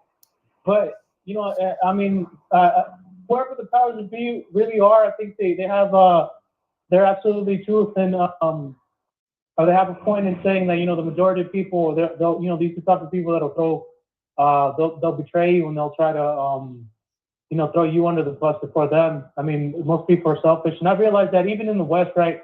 Because I'm an American, I'm in the West Coast, and I'm also a minority. But even then, I realized, like, you know, the majority of people, you know, people act very selfishly. People don't even care about the shit. You know, there's like a lot of the whole woke leftist crap going on here. And, you know, these are the same people that say, you know, hey, we should treat other minorities with respect or whatever. But in the same vein, they're fucking everybody else in our neighborhoods and everyone else around in different ways. And these people don't realize. And when I tell them, like, hey, man, like, they're preaching this shit, but they're acting completely different opposed to our interests as just, not even as minorities, as Americans. And it's just like crazy to me that, you know, fucking, like, people don't give a fuck about it, man. It's annoying, man. I mean, I wish the best to you know, to your show, to your people. I'm disillusioned, you know, I'm gonna still try it. Because even when I've spoken to people that are more conspiracy minded, they still kind of have a hard time with it though. I don't know what it is. I understand that partly, you know, it does get pretty mundane because you're talking about numbers. Like, even take my background, for example, right? I'm not very articulate with or I don't really understand numbers in the way that a lot of people do. You know, I barely passed, like, you know, algebra 2. I passed it with like a C minus. I barely passed that class. But, you know, I'm not minded in that way. But I'm still able to think, like, hey, wait a minute, this actually means something. Like, what the fuck's going on? Why does it matter to these people? We don't know why, but it matters to them, right? And we see a pattern. I just don't get why, you know, a lot of people don't decide to really think about it, man. It's a fucking shame, dude. And it's like, unless something greatly changes, I would much rather it be peaceful. I don't think nothing's going to change. I think people are going to stay the same way. And it's just like, what a load of shit, you know, when you realize that. And of course, I'm younger than you, but even I've come to that conclusion, you know, even way before. That's why some days are just hard, man, just trying to live with, like, people like this, you know. Very, very depressing in a lot of ways. It's just so fucking annoying too, you know. But you're not wrong with what you say, man. I don't really give you a lot of shit for even when you speak about with other channels, you know. So I just want to say that. Hopefully, you know, you guys stay safe. I appreciate your work. You know, we'll try to push it out as much as we possibly can. But yeah, man, that's all I have to say. Have a good one. All right, stay strong. Yeah, we all know how you feel. So appreciate you, man. Thank you. Thank you. Yeah. Yeah, it's the great spell. How no one can see the obvious. They just continue to believe the people who've been lying to them their whole lives, which are the people on the TV screens, and just not questioning their reality. Timothy Leary said it all. Think for yourself, question authority. So few people do that. 559, you're on. How's it going, Zach? A long-time listener, first-time caller, man. I appreciate what you do. Before I go into the story of who I opened their eyes to your work, I just want to let you know that I tuned in Super Bowl 54. I was just going through videos, feeling really depressed because, you know, I was really into the 49ers and I've seen all the blatant holding calls and I was like, why aren't they calling any of this stuff, man? Like, it's so obvious. The refs are right there, bro. And then I think shortly after I came upon your work where you were saying something about WrestleMania, I believe it was, coming to Florida. And then I don't know if it was right after that, you said that Tom Brady, after he went over there, that they could win the Super Bowl. And dude, I was just like, there's no way, you know, there's no way. And sure enough, the more and more I viewed, the more and more I was intrigued. The more and more I started noticing. I didn't buy your book or anything like that because I was still skeptical, you know, because you know, I'm closed-minded at that point. Now, like, I see, dude, like, I don't know what it was that brought me to your work, if it was the algorithm back then, but I'm glad I did. I just bought your book. Okay, enough of that. But what I want to say that your work has helped me like bridge a gap between me and my dad. Like we didn't have like the best relationship, but me explaining this type of stuff to him, like it's let us have like a dialogue, and he agrees with most of the stuff that I reiterate to him in listening to your work, and that like it just helped mend a lot right there with our relationship, and that's for me, that's positive because we've never had like open dialogue. And even at work, I'll talk to people about this type of stuff, and they'll be real attentive to what it is that I'm saying. But I mean, I just don't feel like I have enough knowledge, and that's why I bought your book, because I want to get there to where like I can start.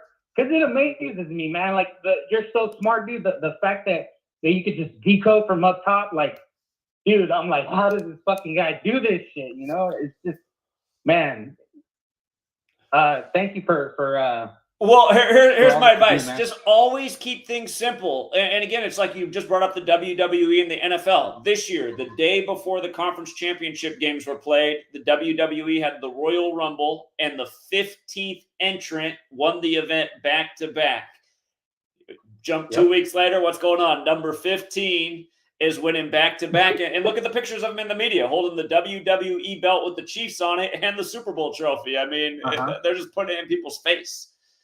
So, oh yeah, and then the gematria piece is WWE does equal 15. WWE 15. So, who was the big star for the 49ers? If the 49ers had an MVP in the Super Bowl where they just lost to Mahomes, you could argue that it was number 15. He had a passing touchdown. He had a receiving touchdown. He had a lot of big first down catches. I mean, just 15 overload in the game. Yeah, it's sick, dude. Like, especially with how you said that the Rams coach, his wife was Ukrainian. Shortly after, Ukraine goes to war with Russia. Like, dude, what the fuck? Like, it's like I hear your frustrations every day, and it's just like, yeah, dude. Like how can people be this dense? Truly. And now, like I went to a Super Bowl party, and I was talking to people there, and I was telling them like ahead of time, like, because they're big Niner fans too. Like, obviously, since birth, I was bred into that the Niners whatever bullshit now. And I was telling them, dude, the Chiefs are gonna win, and they're like, nah, like there's no way. I'm like, watch, you'll see.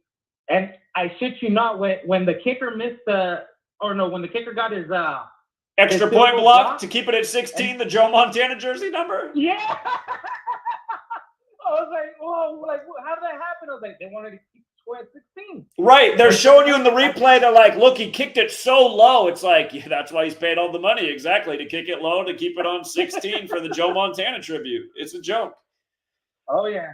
Yeah, I mean, literally, the game was tied 16 apiece. 16 apiece. When people don't know, gold in gematria equals 16. The 49ers won Super Bowl 16 with Montana. Then he wore 19 for the Chiefs. Then the Niners took the lead 19-16. Then the Chiefs tied it up 19-19, and then they won in overtime for the first team to go back-to-back in 19 years. Oh, yeah. Yeah. Absolutely insane. That's all I got. Oh, you know what? I wanted to point out that Law and Order actor Paul Giamatti died today. He died at 75. And then I guess the British Office actor Ewan McIntosh is dead at 50 today as well. Oh, and I guess there was a few earthquakes along the San Andreas Fault, and that's one of the things too. Like before, like I was just like I guess you could say a mindless drone. Like I wouldn't pay attention to anything. I wouldn't watch TV. I was just in my own world. Now, like since your work, I'm glued to the news, like seeing what is being done by the rituals, because I want to be in the loop now, like to see what it is that they're doing.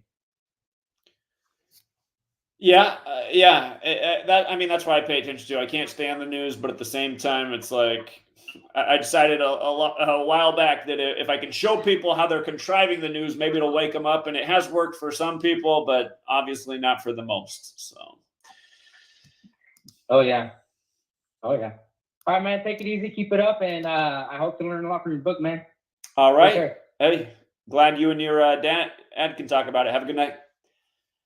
Let's go out to, I think, wasn't it just 559 that we just talked to? I think we got back-to-back 559 callers. They should be friends. 559. Hi. Hello? Yeah, that wasn't 559. Yeah, how strange. How you doing? Right. Yeah. No coincidences though, right? Good. How are you? Doing well, thank you. Awesome, Jack. So I have a question. It's like an open-ended one since it has to do with 9/11. So the original date, right? It's not 9/11/2001. I'm pretty sure you're very attentive to this. That was the bombing first, then the plane crashing, right? So that was on February 26, 1993. My sister was born in 1993, and I tried to turn her on to your material and just gematria in general. And I have another sister. She was born in the year of 9/11, 2001. So I have two sisters. I tried to teach them the numbers. And I saw they're getting angrier and angrier the more I brought up 1993, the bombing of the World Trade Center, and 2001. They both got angry. Again, I'm bringing it up. Why are they getting angry? All I know is I have a background that is based off of Catholicism, and that's the most triggering one that brings up this energy in them. So it has to do with Catholicism, 2001, but even before 2001, 1993, and 93, you have the Neptunium element.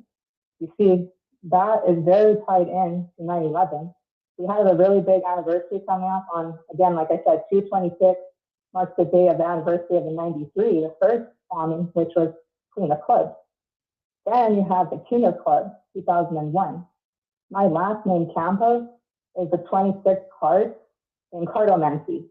In cardomancy, the King of Clubs is 26, so I'm very aware it has to do with Catholicism and my dad's side of the family, which is where it comes from. So I'm like gearing up for 2/26 and 9/11, but I've already been doing things on my own. But I'm coming on this channel for those that maybe have a background in Catholicism. I'm trying to be a voice, and I'm one of many, but I'm trying to be a voice, just out here being that freaking voice that's going to ask like this open-ended question, like, what can us with Catholic backgrounds do to prevent like these type of tragedies and to prevent fear from being instilled in these children? Because I raised them. I didn't raise them to fear speaking truth. This comes from the Catholicism aspect. So I wanted to open this up for people that have Catholic backgrounds, but I'm also part Protestant. But people seem to like the anger and the things associated with Catholicism in general. So that's all I got to say, and ask that. Thank you. Well, I appreciate your call. And yeah, ultimately, I mean, that is the real reason to do this work, is try and change the world for the children, because I've said it many times before. It's such an unfair time to be a child right now. There's never been more fear. Well, I shouldn't say that because I haven't lived through it, but I mean, just there's so much fear in the world right now. I can't imagine what it is to be a small child and go to public school, because there's so much focus on mass shootings and safety in the school. So this is a mindset all the time. And I think back when you were a little child. I remember when I was a little child, I was scared of everything, right? I was scared of the dark. I saw the movie Gremlins. I thought Gremlins were going to eat me every night. You're so impressionable at that age. It's just, yeah, it's sad. And it doesn't need to be this way. So I'm just wondering, like what does the world you think need of like people with Catholic backgrounds, like as a voice box? Like, what do we need to be saying that will really wake them up? Because I mean, I tried, and these are the people born in 1993, World Trade Center related, and 2001 World Trade Center related. So why isn't it getting in their head? But I can clearly see them digit-wise. So they become not even the human self. If they're coming at me trying to harm me, you become digit. So now I'm like working with digits here. yeah, again, I mean, I don't think it's just Catholics' responsibility to wake up people, and it is hard to wake up people in a religious mindset because they really want to believe, and it's been conditioned into them that going against the belief is bad and could result in eternal damnation. But maybe just try to get people to think about that, Yeah, I how guess so. fear-based religion is. I mean, religion is fear-based. Almost everyone at the end of the day will continue to believe because they don't want the consequences of what they were told when they were a child. I suppose so. I mean, I'm just trying to break the ice, and it just seems like they're the most dense-minded. And I saw your title. That's kind of why I came on live today, because it caught my attention. Sure. Well, maybe just get people to think about the roots of how Catholicism was spread across the world. I mean, like your ancestors are from Latin America, and how many people were murdered at the demands of the Catholic Church, convert or else. I mean, that's why all Latin America is Catholic. It didn't used to be. It was done by force. So Yeah. yeah, that's Yeah, I'm the just trying to, again, just, those are the types of Okay. things that I don't understand why humanity doesn't just actually like take a moment to just even think back of not even that many generations and how we got to be where we are. I mean, it was, and that's how all the authorities actually operate is, do this or die or get put in a cage or else the belief thing or eternal damnation. Just everything is fear punishment based. And I think maybe at the end of the day, that's also why so many people don't want to think about anything, because it's actually the fear that's controlling the behavior and keeping them from even thinking about an alternative. I'm sounding like another religion that has like fear of what I'm saying is like Jehovah's Witnesses. And I'm finding I learned it from somebody that teaches that. They teach their own gematria, but their background is the Jehovah's Witness, and it's not split like mine. I have half Catholic, and then I have the half Protestant, which opposes Catholics, right? So this person that I learned some gematria from only has one religious background, and I find he was getting threatened by my intelligence and my heart and my willingness to say, oh, okay, well, the Catholic religion makes me sad, or the Catholic religion makes me mad. I mean, shoot the shit, but I'm saying my feelings, right? And I'm noticing with Jehovah's Witnesses, there's a fear of expressing emotion. So I don't know if anybody out there, this is going to be useful, but believe me, at least trust that, okay, this is a Catholic voice saying this. My experience with Jehovah's Witness people that preach through gematria, it's like falsified because it's based off of one religion. It's not even two halves of a whole. At least mine's two halves of a whole. So at least you're hearing that, guys. I mean, I don't know what to tell you, but that's just my truth. Well, what every Jehovah's Witness should be asked is how many times did the man who founded the religion, how many times was his prediction false? He predicted the end of the world several times before he finally gave up. And I think somebody else took on the faith after that. But yeah, that whole religion's based in even more fear and false prophecy. So, I mean, to be a part of that religion, you have to be pretty ignorant. I'm starting to agree with you on that. It took me a little while, but I was learning from him before you, and I heard him mention you, and then all of a sudden it just fell out of his mouth. He just stopped mentioning you. I began to question later on what really happened in that moment in time, or a moment in space, or whatever you want to call it. But I began to question it, and I noticed my peer groups did not. So some of them don't even follow the Jehovah's Witness religion. Now I'm wondering, okay, where's the loyalty? Is it in lies or truth? Right. And most people, most people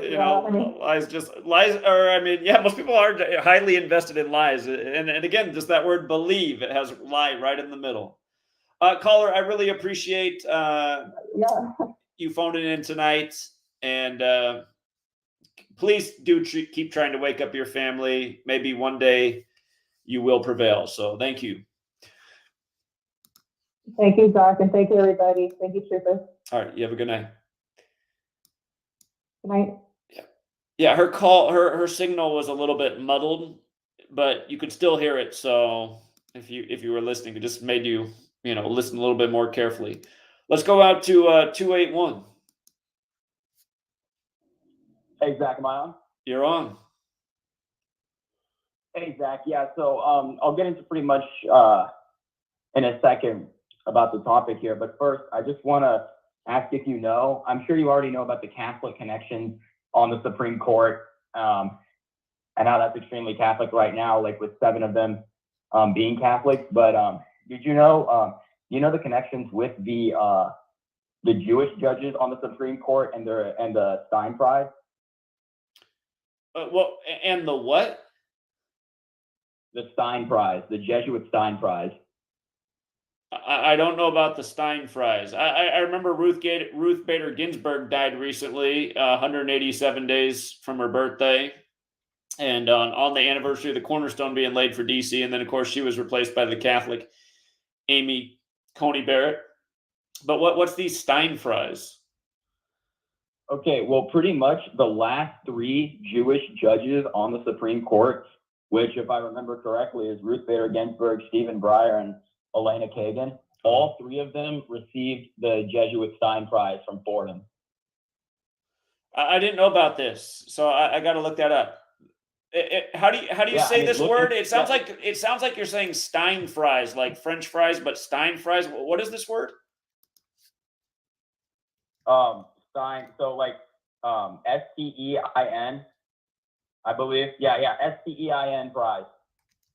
Like French fries? No, like PRIZE. Oh, like prize, the Stein Prize. Okay, prize like an award. Fordham Stein Prize. I didn't know about this, Yeah. so I got to look into this. Okay. Yeah, I really encourage you to, because it's absolutely insane. You have like all these Catholics on the Supreme Court, and the last 3 Jewish judges, they all have the Jesuit connection, because all three received the Jesuit Stein Prize, which is absolutely insane. And then even now you have the one Protestant on the Supreme Court right now. The most recent one, I think, is the Ketanji Brown Jackson that was appointed by Biden.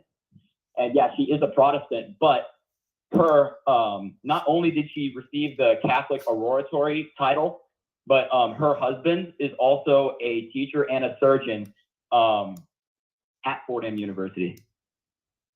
Huh. Yeah. Yeah. So like, interesting. I mean, pretty much everybody on the Supreme Court too, even if they're not Catholic, they all have the Catholic connections, which is just, I mean, that's absolutely mind-boggling. I mean, and think about the mockery of that too. Like, supposedly the Supreme Court is the one branch of government where it's not elected. I mean, even though obviously none of them are elected, but in theory, on paper, that's the one group of government that isn't elected. And that's where all the Catholics are, and they're just like ruling over us. I mean, here's what else jumps out to me about this. Donald Trump put in the most federal judges in a single term in U.S. presidential history, and he went to Fordham, right? So, and then you have all these judges getting this award at Fordham. And I forget, I have to go back and see where I covered this probably a couple of years back, but there's an argument out there that Fordham is not only the most powerful Jesuit university, but it's the most powerful university in the world. So yeah, I honestly didn't know anything about this Stein Prize, but I'm going to look a lot more into this. And yeah, here I have all their names up on the screen. They did all receive this award there at Fordham. So, and don't forget that in Gematria, Trump equals 47, Judge equals 47, Gavel 47, of course, President, White House, Government Authority, Republican, Democrat, all these words are 47. So Donald Trump putting in the most judges. And let's not forget he got his first judge in there, Neil Gorsuch, on April 7th, 47. But yeah, that is very interesting. So good research. Yeah, very, very crazy. And even more with that too, of people who just try to deny all the Catholic connections with the world, the Jesuit connections, saying like, oh, it's all the Jews, it's all Israel and stuff. It's like, okay, I mean, that could be, and that's like, yeah, sure. Yeah, that is an aspect, it's amazing it's amazing how people come here and leave their comments too about Zach's just trying to keep you away from seeing that it's the Jews, and it's like, okay, then if it's the Jews, then how come Israel were the biggest guinea pigs in the world for the COVID jab? I feel like exactly. All the people out there that blame Jews, it should be over. I feel like you should realize that's not the case anymore. They wouldn't have made their own people the biggest guinea pigs in the world for the jab. They got it worse than any other nation. So how could they possibly be running the world? Yeah, I mean, it really makes no sense. Like once you actually think about it, do research, and again, it's like people just don't know history. They don't know shit about history. So, it just stems from a lack of knowing. But like, yeah, I mean, that's pretty much, I mean, I guess the topic here, like, is it like, have you been able to wake anyone up, right? Yeah, that is the topic. Have you been able to wake anyone up? Who was it? How did you do it? What was the talking? What was the point of conversation? Well, I mean, I'd say here, so just like in my own family, personally here, so it's I have a sibling, I have a brother, and then my mom and dad, and I was able to, well, when I discovered your work a while ago, I just thought like it was pretty insane because I already had my doubts, about everything, especially when I learned about like the electoral college with the election system. And I was like, okay, so does the elections even do anything if like these supposed like these unelected people are actually doing the voting and stuff, and all that, it just got me suspicious. And eventually when I came across your work, I was like, okay. And then after I read your books and stuff, and I started telling my family about it, and yeah, my mom and my brother really started resonating with it, and they don't really like to talk about it that much, but it's still something when I like show connections and do decodes of my own, it's like very mind-boggling to them. And then they do start to see through the lies.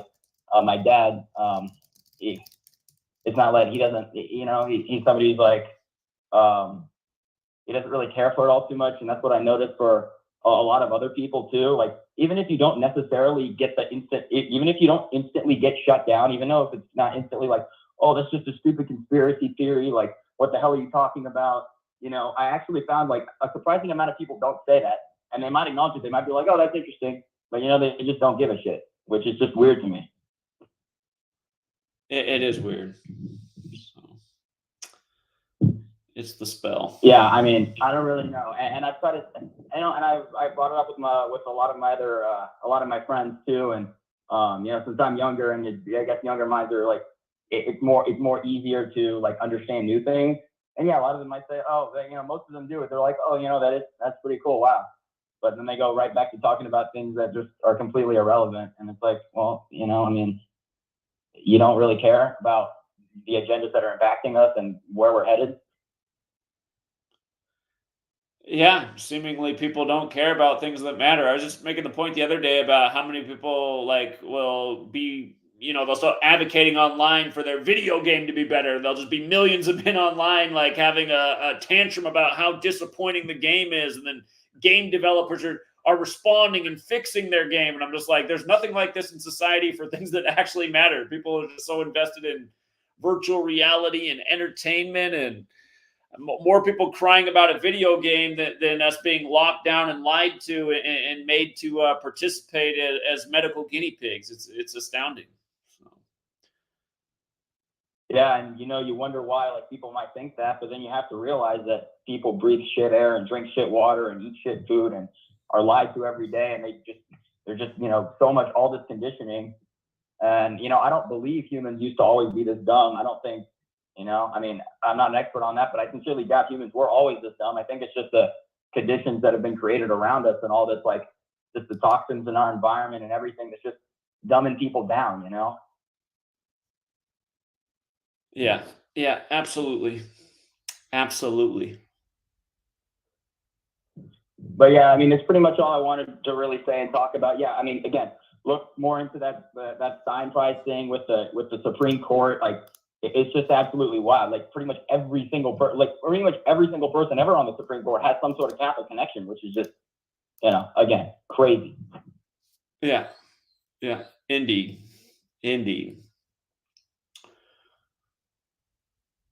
All right. Well, appreciate your call and keep up the good work, and hopefully you'll wake up a few more people along the way. Thank you, Zach. Really appreciate it. Yeah. You have a good night. Take care.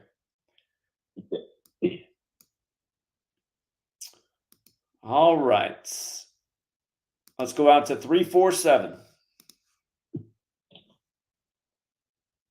Hello? Yeah, how you doing? What's up, Zach? Yeah, what's up? What's up, man? Trying to reach a couple of wins this street and then get to you, man. Yeah, that's because I haven't been doing the show. The call board's been down. It's finally back up this week. I haven't done the show for almost a month because there'd been no call board until tonight. Yeah, I know, but I've been calling your two numbers and I still wasn't getting through with nothing. Yeah, well, I wasn't doing any show. Yeah. Yeah.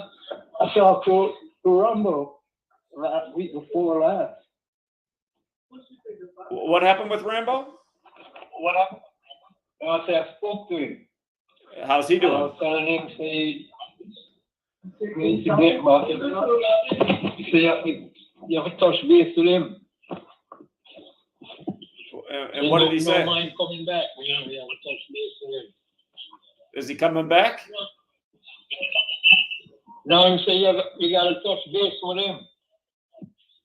You know, he said no mind coming back. Okay. Well, I told him he can come back anytime. The last time I talked to him, he said he was just worried that coming back on the show would bring bad people into his life. He said he was being harassed or something like that. Oh, yeah, I told him that too. I said it takes you, I think last, about the NFL. I don't know if you look at it on WhatsApp. What's up with the NFL? Because this guy was showing on the Super Bowl was rigged. Of course it was. I'll send it to you on WhatsApp. Okay, I missed that. I'll look on WhatsApp for it. I hardly ever go on that thing. Yeah.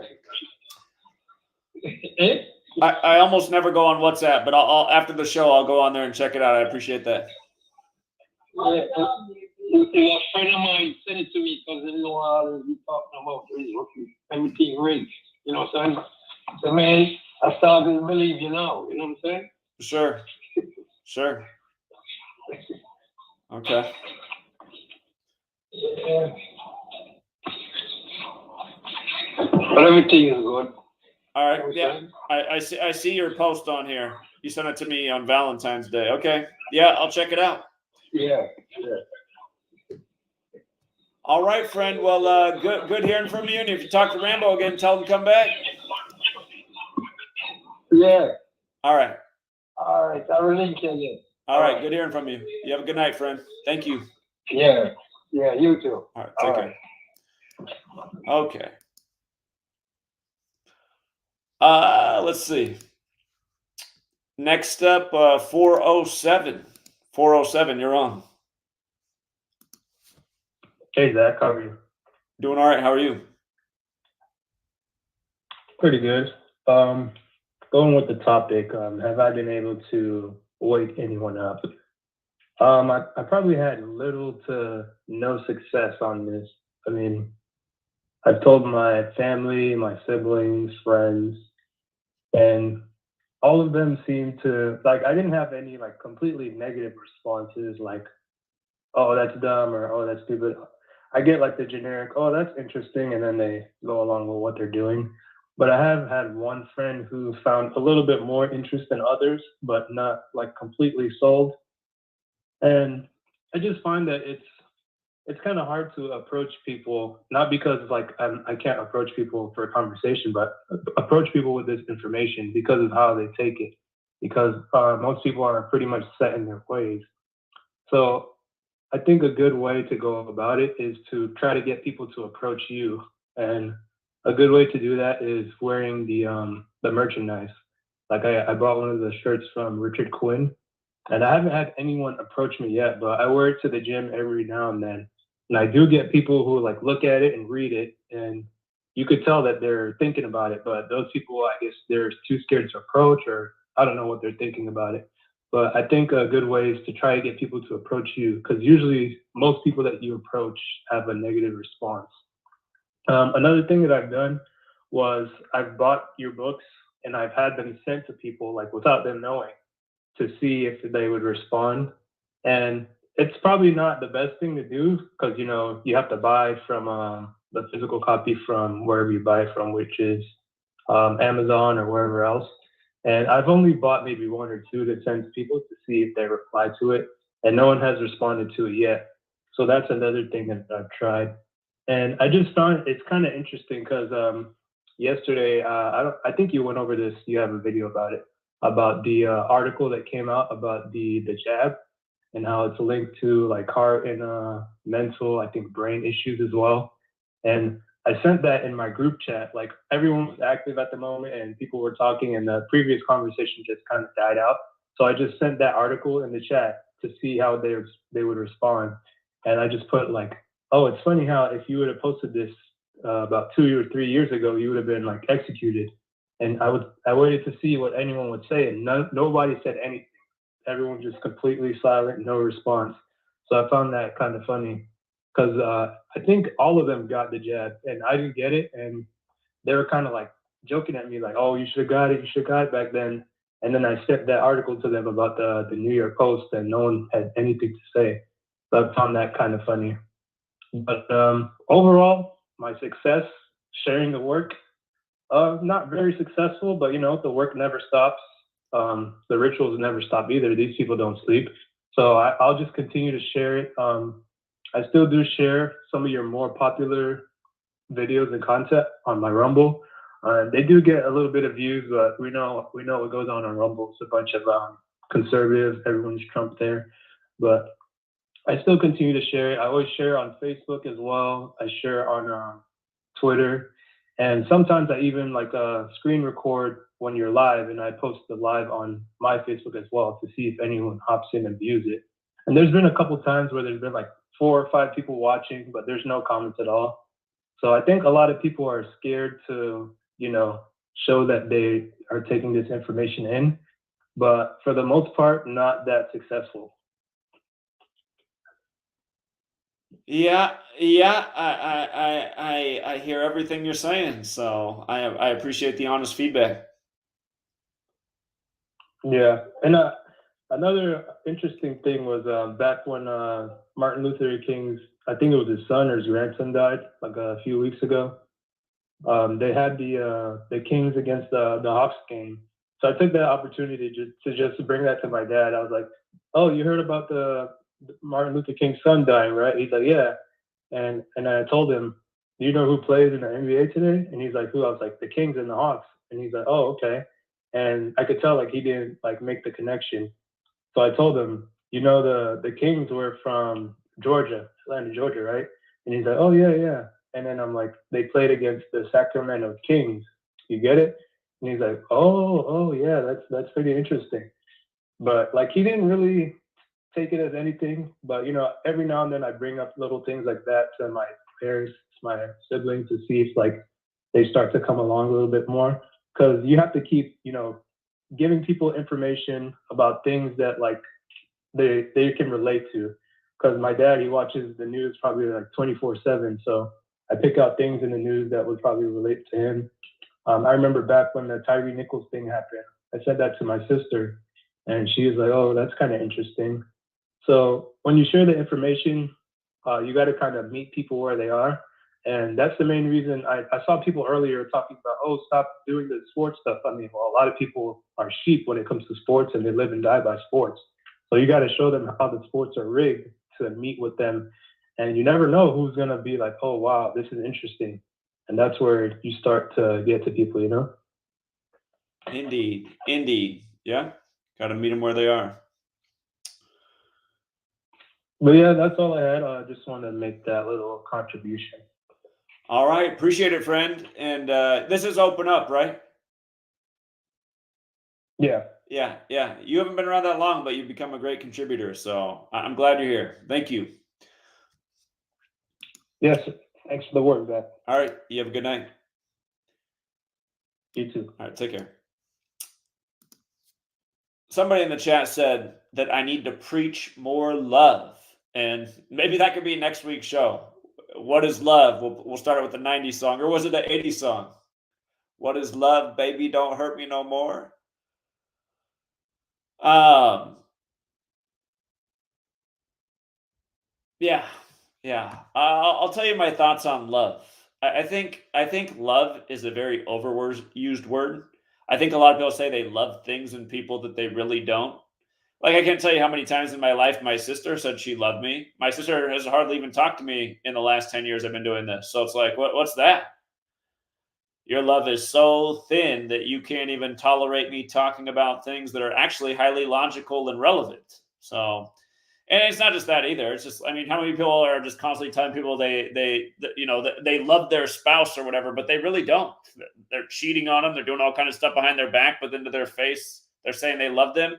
I think love might be one of the most overused words and one of the least real things existing in our society. And I'm not saying love's not a real thing. I'm just saying it's like an absent thing. And you see a lot of people using that word all the time, and it's like, what do they really love? You know. So, anyhow,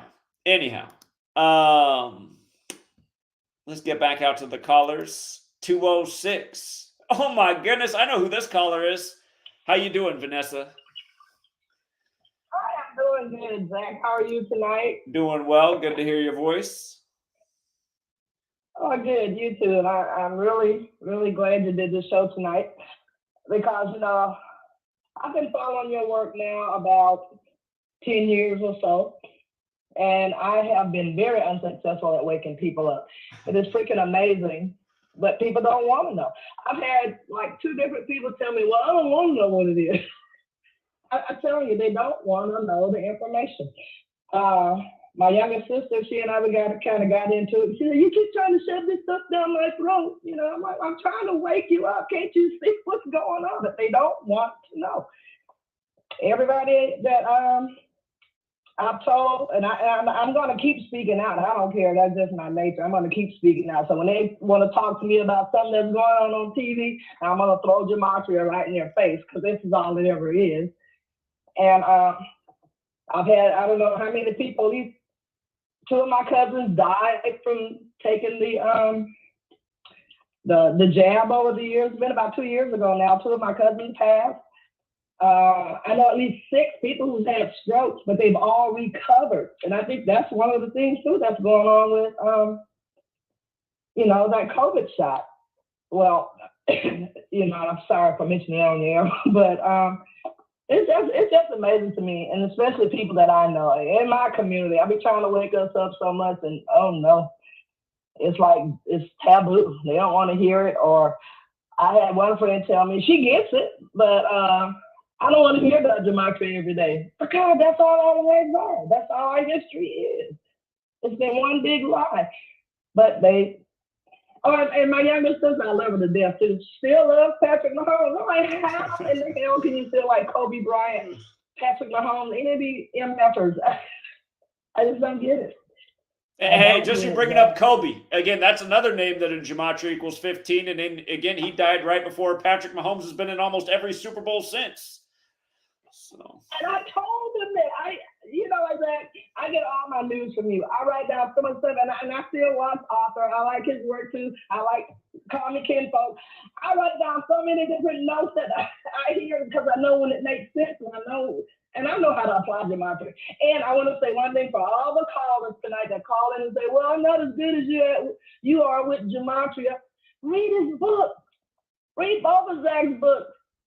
I might not ever be as good as Zach with Gematria off the top of my head, but I know how to apply the knowledge. Maybe not good in sports, but but everyday shit I do know. I know how to use it, and I understand it. And I take my hat off to you every day, Zach, because without you releasing what in the world is really going on in this world, I never would have known. I knew something was going on. I just didn't know what. And now I do. And I had your book made, and I had like about 5 books made of letters and numbers. I gave one to my oldest sister. She won't read it because she says, well, I don't want it to take me away from God. Well, it's not. You probably are God. You'll probably find out that's what you are, She won't read it. I have an auntie. She's in her late 70s. I sent her one. She wanted a book. won't, quiet as a church mouse. They won't read it. They will not. Every person I know won't read. For the life of me, I don't understand that. I don't understand. Most people won't read. You know what? To give you an example.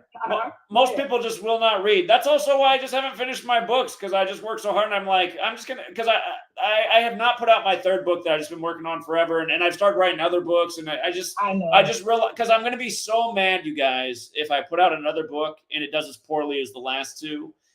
And it's just going to be, it'll just make me feel defeated. And I'm pretty sure that that's what'll happen, is I'll just make myself even more mad. So I know it's the wrong attitude, but But don't be mad at yourself. That's right. Don't be mad at yourself because you've done something for this world that no one else would do. You gave the information freely to people and they don't want it. People don't want it. And I just don't understand. I really don't. But to give you an example of how people don't read, I was riding with a friend of mine not too long ago. And I was listening to a podcast about RH negative blood. And the person said, well, I have a 88-page book that you can download and read, blah, blah, blah. She said, 88 pages? I'm like, what? That's too long. See? These type of people that's in my life, these type of people that I know, and I'd be like, oh my God, can I just, I have no one to talk to about Gematria. So my best friend, you met my best friend, Elaine. You signed the book for her. She gets it, but she works all the time. But she's the only one that won't say Gematria is BS, pretty much. She's the only one that pretty much gets it. Everybody else, nope. Yeah. It's like it's taking them away from everything they've ever known, and they don't want to change. And it's really, really sad. But I did have one of my brothers, because his wife had a stroke. She recovered, like I said, but he called me and he asked, do you think the shot is what made her have a stroke? I said, absolutely. But they still won't talk about it. They still look for reasons for me to be wrong, or I don't have any friends anymore, which I don't care. I just turned 60, so I like the solitude. But it's just amazing. But thank you, Zach, and that's what I wanted to say, pretty much. And but if you do get a chance, would you please email me your book 201, the 201 number? I'd like to read it for myself. I think you sent it to me before, but I must have deleted it or something. I don't have it anymore. Sure. I have a ton of just like chapters, some finished, some unfinished, several different little book ideas I've started. Yeah. So, okay. Well, whichever one you feel like sending me, I'd appreciate it. But you keep up the good work, Zach. And for everybody out there that don't feel they're good with Gematria, read his book. You'll get better at it. I love you, Zach. You take care. All right. You have a good night. Thanks, Vanessa. All right. Bye-bye. Take care. Yeah, Vanessa, almost anytime I'm out in Seattle, she's out there. When we went out to Spokane, she went out to Spokane with us. She brought her friends. She brought a couple friends one time. So 307. Hi, Zach. It's Lyndall from Wyoming. How you doing? I was updating my apps, and wild guess on how many megabytes TikTok's app is. You get one guess. Well, how many gigabytes on TikTok you can? What's the question? Okay. I was just updating my apps on my phone. Okay. And take a wild guess how many megabytes the TikTok app is. I don't know, 2.01. It's got to be bigger than that. 201? Yeah. 201 megabytes. Yeah, figures. Yeah, figures. So I was making a TikTok just the other day, and I love waiting to see what music, what sound TikTok chooses for my videos. And I made one on Juniper Oak 2023, the U.S. military base in the Negev Desert in Israel. TikTok put a Repo Man comedy act where the guy said he used to be a repo man and he jacked this guy's car at his mama's funeral. Funny. I was like, did Israel like skip some payments? Right. And we're like, just take it over?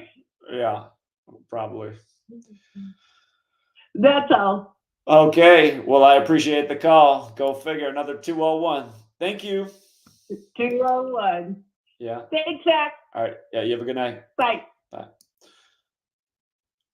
All right. Let's go out to 480. 480, you're on. Hey, Zach, can you hear me? I can. All right, awesome. I just want to start off by saying I've been following your work for a little bit now, since the beginning of the NFL season. I'm a teenager in high school, and the moment my mom showed me this work, I mean, I just understood it right away. I mean, it clicked. I mean, it's just so simple to understand. I know we're talking about how to share the work and how people just don't want to understand it. And it's just crazy to me that all these adults just can't get it. And yet me, a teenager in high school, I mean, just clicked right away. And another point I want to circle back to is your point earlier about how it's such a hard time to be a kid because all the fear that is pushed in public schools.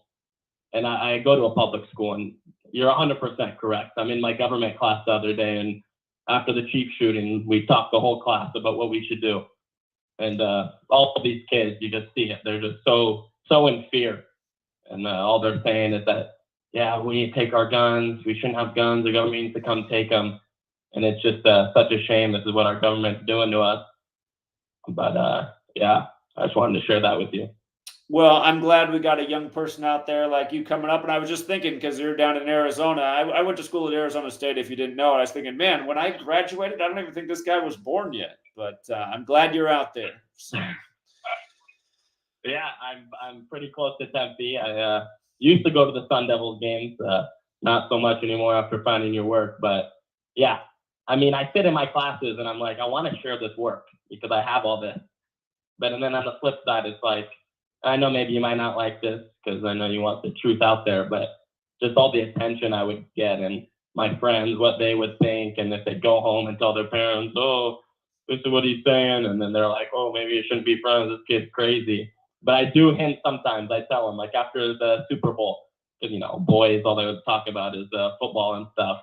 And they all have the 49ers, and I'm the one that had the Chiefs. And I told them, it's rigged, the Chiefs are going to win, and obviously we know what happened, Chiefs won, and I tell them, when I'm 18, I'm going to post on my Instagram. They don't know this, but obviously I was going to link one of your videos or link your channel, and I'm going to make a big post about this is what the truth, this is who runs the world. All you guys who went to high school with me have had this knowledge, and it's time I share it with you. I just don't feel like it's the right time for me right now, but I can't wait till I get to do it. That's my plan.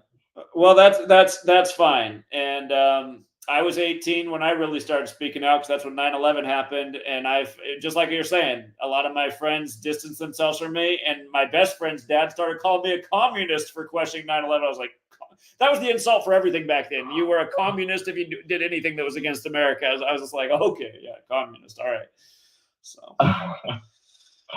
yeah. But yeah, I just wanted to share that with you, and I appreciate your work. And I'm going to keep tuning in, keep watching. I'm subbed to Patreon. I love making money off these rig sports, and thank you for what you do.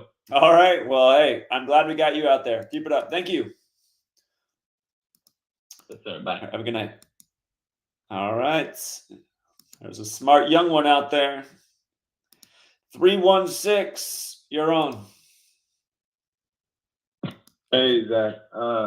Just want to say thank you for helping me learn this stuff and help me. I called I was one of the guys you were talking about that called off topic a long time ago. It was about my grandpa. He was in the Hall of Fame. Sorry, I live downtown. I got. Jeez, dude. Let me close this window. Golly, I got a freaking swarm of motorcycles going by. But my grandpa was a Hall of Fame running back for the Eagles. And then because of you, I was able to, type in his full name, figured out his death date, his murder by the numbers, and it was all there in his name. And typed it out in the Latin cipher as well. So how I've been waking up people since then, I haven't had much luck, but I'm in Kansas. So I'm right in the heart of Chiefs Kingdom, they call it. And I grew up a Raiders fan, so they already see me as like biased. And but now they're starting to wake up. Especially, I made that 3 Chiefs fan decode. I shared it with you on Twitter, where it's kind of like a vertical Instagram looking post. And that has gotten a lot of attention, but it didn't get attention until 3 days later when the shooting occurred. And I made a new post where I just slapped 3 days after the Super Bowl this happened and all the threes. And that really got their attention. But then I watched this movie called Pi about basically applying gematria to the stock market. And so I'm pretty well versed in the stock market, but I've been taking a break for the past year. And I was like, let me just hop in and see if I can apply this knowledge. And this is what really got my friends' attention because they're also well versed in the stock market. And it was on 2/7, Disney had earnings, and you know they only have earnings 4 times a year for stocks. Well, Disney had earnings on February 7th. So the 27th prime, like 2/7, is 103. Disney stock price before earnings was sitting around $94. After hours, when they reported earnings, it shot up to 103, right? On 2/8, the 28th prime is 107. I mean, I don't have to explain it to you, it's mostly for the listeners, but 107, they opened at 107. And what's interesting is they reported earnings on Wednesday. And when you type out Wednesday, it equals 103. It's named after Mercury. Mercury, when you type out Mercury, it equals 2/7 and 103. They reported earnings on 2/7, 27. It was all there. So I was like, let me just bet on it and see what happens. Well, it didn't just follow on 2/7, the 27th prime to the 103. It also went to 28th prime on 2/8. And then it went all the way up to 113 on 2/8. But then it came back down to 109 on 2/9, the 29th prime. Yeah. So it's just interesting. And I've also had more success with other plays playing earnings, doing option trades on them.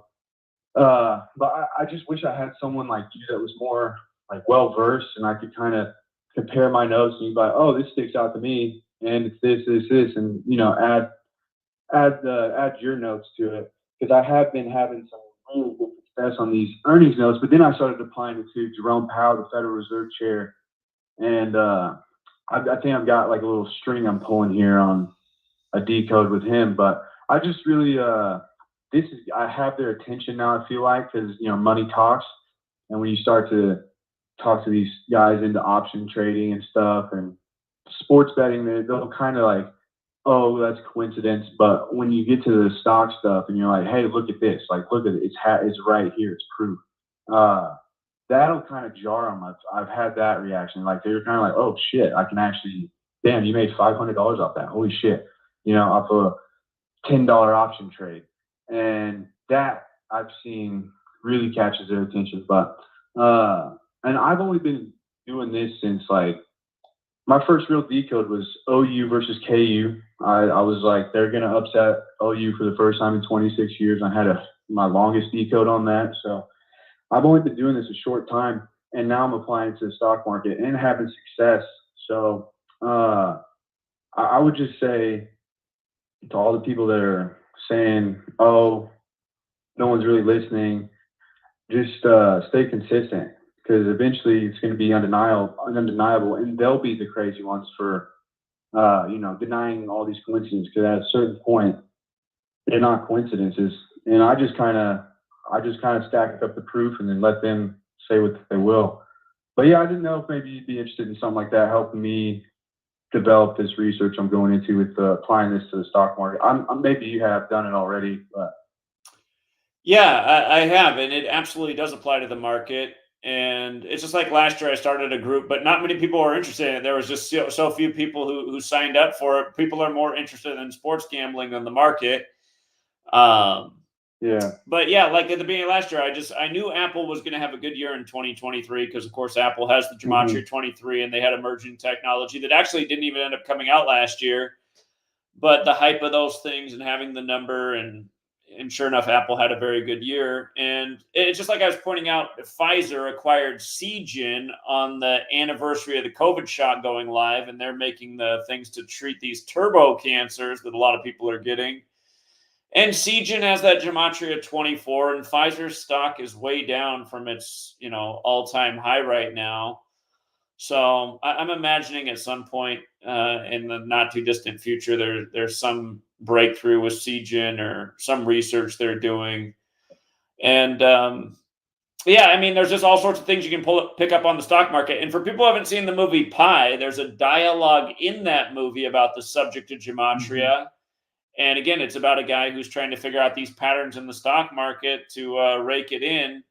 So yeah, the movie's a good example of what we're talking about. And by the way, if you do watch the movie, when they have the conversation about gematria, just realize that every numerical value they attach to a word is false. None of those are true, and I don't know why the director did it that way. But you'll recognize all the numbers that they throw out in that scene, which is interesting. So yeah, Fibonacci sequence they were highlighting in that scene, I think is what you're talking about. Yeah. So also, I'll just add this real quick. Jerome Powell, the Federal Reserve Chair, he gave a speech on his birthday this year. It was a big 60 minutes interview.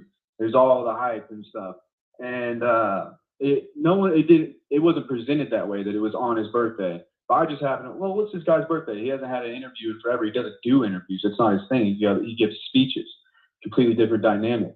And so I looked into the last time he got his interview, which was also with 60 Minutes, and it was back in April 2021 when he do the exact date to 2/4, which was his birthday, and the date of the interview is on a Sunday. You get exactly 33 months and I think it's 3 years, 33 months, 3 days, something like that. It's 33. But so then he turned 71 that day, and he gives us this big rate speech on March 20th, and 71 is the 20th prime. You got the 3 for the March. I'm just thinking with all these 3s I've been seeing in the stock market, maybe the Super Bowl was hinting all these 3s that we've seen for them. Maybe, it's kind of like a pyramid scheme, how they hint at the lower Super Bowl gambling and it goes up to hint at something bigger. That's just kind of my tinfoil on it. I've been seeing a lot of 3s related to Jerome Powell. This year they're debating whether or not there'll be 3 rate cuts. And people were like, no, there's no way he'll do that. It'll only be 2.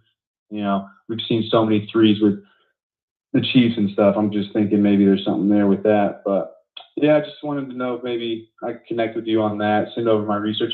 I do it for earnings. Today I hit one again. Forgot which one it was. Hold on. I believe it was for, let me see here.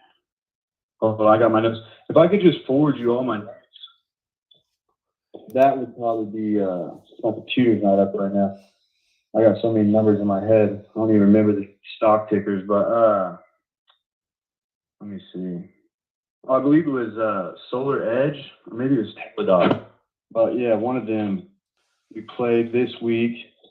They did exactly. They followed the earnings, and then let me see. Where's the one I'm forgetting now?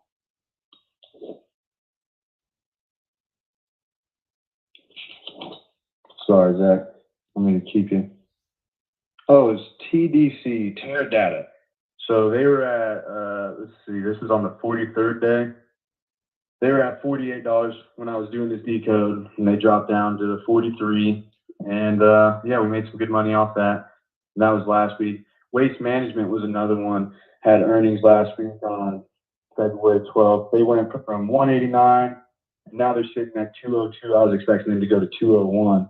So they had a lot of 201 in their decode, and they also had specific dates in their decode that are expirations for options this month, stuff like that.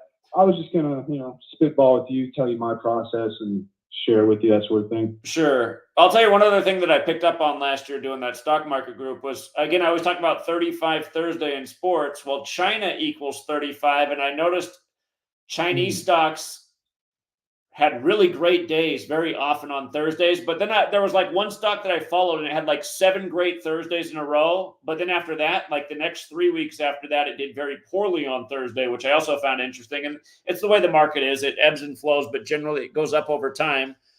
So, I mean, there's patterns and rhythms to all things, but yeah, there's so much more to discover, because I was looking at the market every day for about 3 months, but just couldn't get a whole lot of involvement in the group. And I'm already grinding around the clock. So I went away from it, but I would like to get back into it. There's a lot more to be learned about the market, and no doubt this knowledge is just as applicable in the market as it is in anything else, from sports to news to the way the rest of the game is rigged. So, Yeah, I can just email you the notes that I put together daily, and then if you come across some, cool. If not, if you're too busy, that's fine too. But if you want to just have a track record of the notes I'm building, they're all on my notebook, like handwritten stuff. But yeah, man, I would love to get your critique, and then yeah, just send it over. The wing sort of thing. Just put stock notes in the headline and just send it to GematriaEffectNews@gmail.com. All right, cool. I will do that. Thank you. Yeah, you're welcome. Have a good night. All right, have a good night. Yeah, take care. Peace. All right, let's go out to 561. Hey, hello. Hey, how you doing, Zach? Can you hear me? Yeah, how you doing? I'm all right. I don't know if you remember me. I know you have a lot of people that call all the time, but I had made a call about the congresswoman last time who had the Department of Justice jump on her about not endorsing Biden. But anyway, I'm a member of your Patreon, and forgive me if you've spoken on this already, but have you looked up Spencer Dinwiddie and his signing with the Lakers? I have not looked into that. No. Okay, well, see this, man. I did some. As soon as I seen him sign to him, what made me jump out was the fact that he wears number 26. We know Kobe died on January 26th, but the gematria in his name has 54, 58, 37, 81, 89, and 271. Okay, all those numbers are connected to Kobe, as you know. Right. And not only that, but this year's finals is on June 6th, which is 66 like Lakers, 66 like LeBron. And I remember you giving, I kind of memorized the whole ritual that you spoke about with LeBron reaching the final 6 straight times. And he's the first player to do it since 66, since Bill Russell, who wore the number 6. And he started his finals run in Miami wearing the number 6. So it jumped out at me, and immediately I decided, make a little Facebook post for my haters and say that there's a good possibility that the Lakers could be in the finals on this year. And the reason why I asked, because the last time I listened to your paper, because I'm a member of your Patreon, by the way, I try to get all the information that I can, especially on the sports.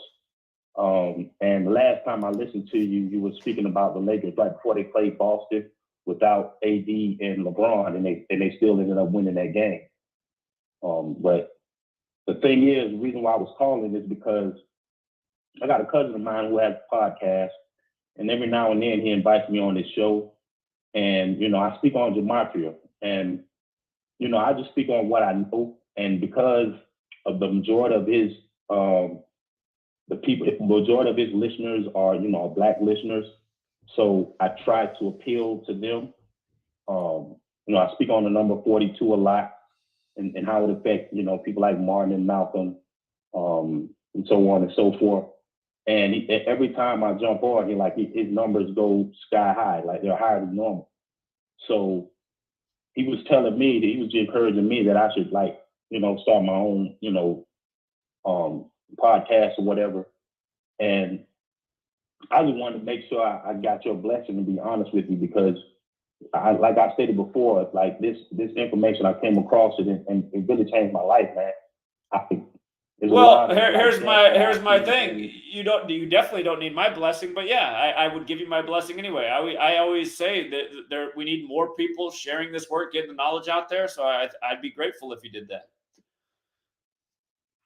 Okay, the only reason why, because I'm not like a biter or anything. Just like, for example, when I found out Snoop's brother had died, first thing I did was look him up. Then I seen, and I noticed you hadn't posted on him yet, because what I try to do is, like, if I see something you haven't posted on yet, I'll try to do my decoding, try to compare, what I've left out, because I always leave something out, because, your your knowledge on the numbers is, way deeper than mine. But, noticing the numbers 79 and 44, and then he died on the 46th day of the year, which equals sacrifice. And his name equals 163 in Gematria, was like the 38th prime, things of that nature. I just want to tell you, man, don't be discouraged because you feel like your information isn't getting out the way you feel it is, because when the enemy is trying to, kill your pages and whatnot, it's getting out there. There's people that know, and some people are afraid to really, for whatever reason, try to attach themselves to it because maybe the occupation that they're in, they don't want to, ruin what they have. They want to maintain and keep providing for their families or, what have you. But I would just say, man, keep pushing, because there's people like me out here who really, I crave this information, man. It actually keeps me sane, because I've, just like many others, a lot of people who I used to be friends with have distanced themselves from me because, well, whatever, they think I'm crazy. I could care less. I feel like everybody has a purpose on this earth, and I feel like you're walking into your purpose, and you have been for quite some time, man. I'm thankful for you, and I just want you to know that. This is, on top of that, I wanted to say that I'm kind of attached to chapter 20 of your book, Letters and Numbers, and I noticed a lot of celebrities who died in California have connections to Kobe, like Nate Dogg. I see he died when he was 41 years old. He died on the Ides of like March. Kobe died at 41. He died on the Ides of March, and they connected to killing. Wow. And then not only that, he died, 157 days before his 42nd birthday. And we know Kobe died 157 days after his birthday. Well, which is the 37th prime. Kobe went down that number too. And of course, Los Angeles is 37, and right? I mean, so Nate Dogg's connected to LA, like that whole rap group. So. Right. So yeah, and then what I randomly did was, to close out, I wanted to say that it was a young man who posted in a sports group that I'm in on Facebook, and he posted this guy named Raymond Lewis, who played basketball, who came up in California, just so happened.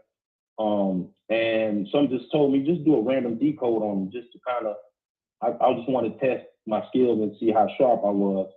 And, I noticed he had a lot of numbers with connection with the numbers, 67, 59 and 76, 42, those numbers are either connected to slavery or sacrifice or killing or whatever.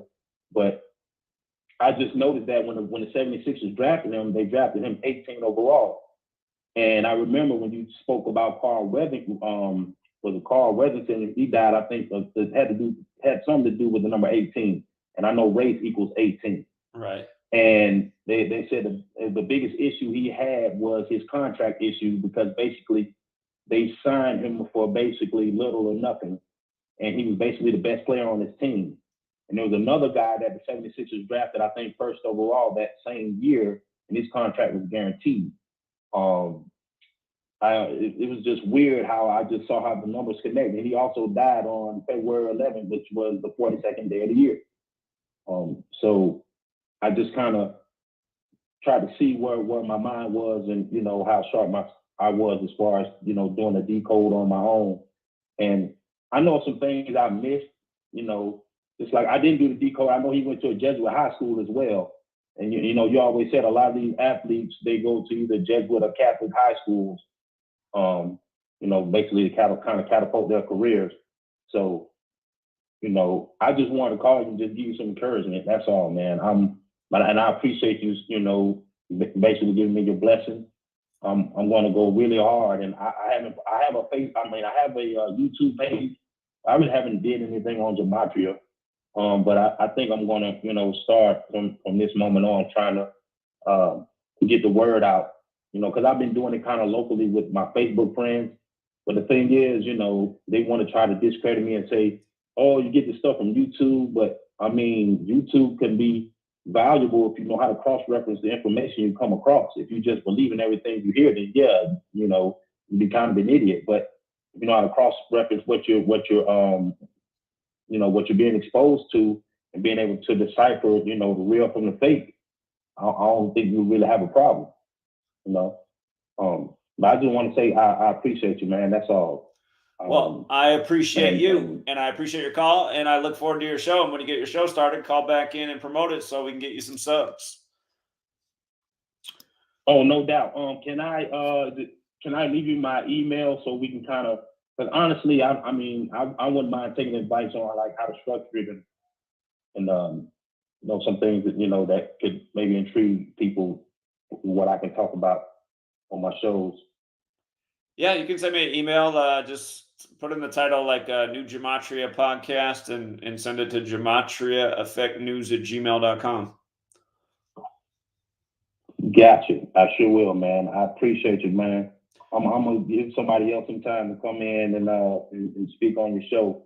But thank you so much, man. All right, you're welcome. Yeah, you have a good night.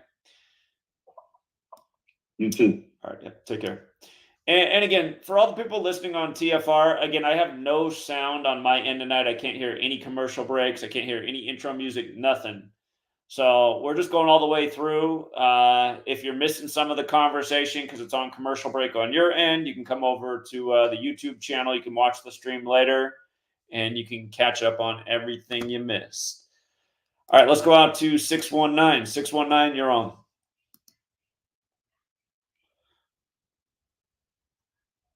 Is that? Yes.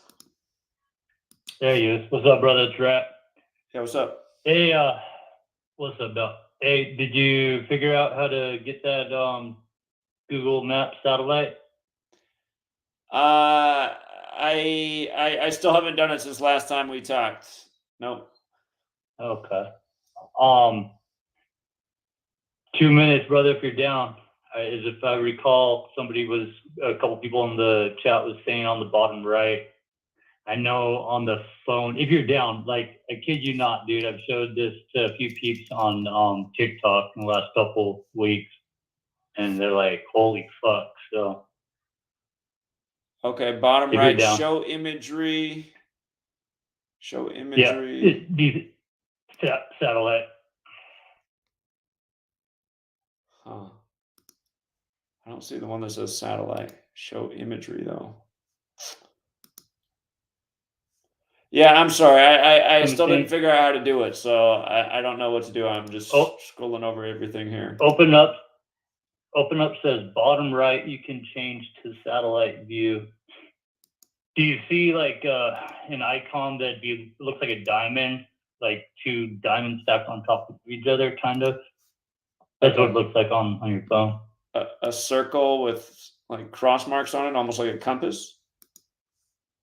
Kind of. It's just like, it looks like a piece of paper, like you're looking at from an angle, you know, so it looks like a diamond. Like two of them, it's like layers, basically. I don't know. That's what it looks like on your phone, but 3 small squares on the bottom. It's bottom left, not bottom right, Evan says. Oh, layers is bottom left. Okay, all right, satellite. Yeah, that's bottom left. Okay. Yeah. Okay. All right. Now what? Check this shit out, dude. I'll be quick, brother. Check this shit out. Share that shit, dude. And then get up over to the PNW where we're at. Go to where? Hover over Idaho. Over Idaho, basically. Idaho. Okay. Yeah. Okay. Can you share your screen, brother? Because I'm seeing letters and numbers still. You're just behind, but I'm on Idaho. So what do I do in Idaho? Okay. All right. So it's just a couple seconds. All right. I guess just zoom. Basically, top, like, just basically the mountains, like that spans from Idaho just above, Boise and then into Montana. Just that whole mountain conglomerate. And it'd be cool. How many seconds till we see your screen? Yeah, I think most people see my screen. You're just apparently further behind than most. Oh my goodness. Okay. No, here we go. All right, zoom out. Zoom way the hell out. I'm in Idaho now. I mean, I've been here. Yeah, I see that, but oh shit. Well, I'm seeing your screen, but it's a close up of the city. Yeah, because it started with I'm where my gonna zoom location is. out. Okay, here we go, brother. All right. So you see the like real dark right where that picture just flashed. Like zoom in a little, yeah, right underneath that picture. Zoom in on that. Actually, dude, oh man, yeah. Zoom in right there. Stop. You have to. You're Stop 30 right there. seconds behind me. I'm just right now. I'm just over Idaho. I mean, you got to tell me you're like good. what Okay, city you're to good. zoom You're in good. on. That's perfect. That's perfect right there. So that is a trip. On my phone, that mountain range didn't look so dark. But anyways, check this out. All right, here I'll just put it out there as opposed to guessing games.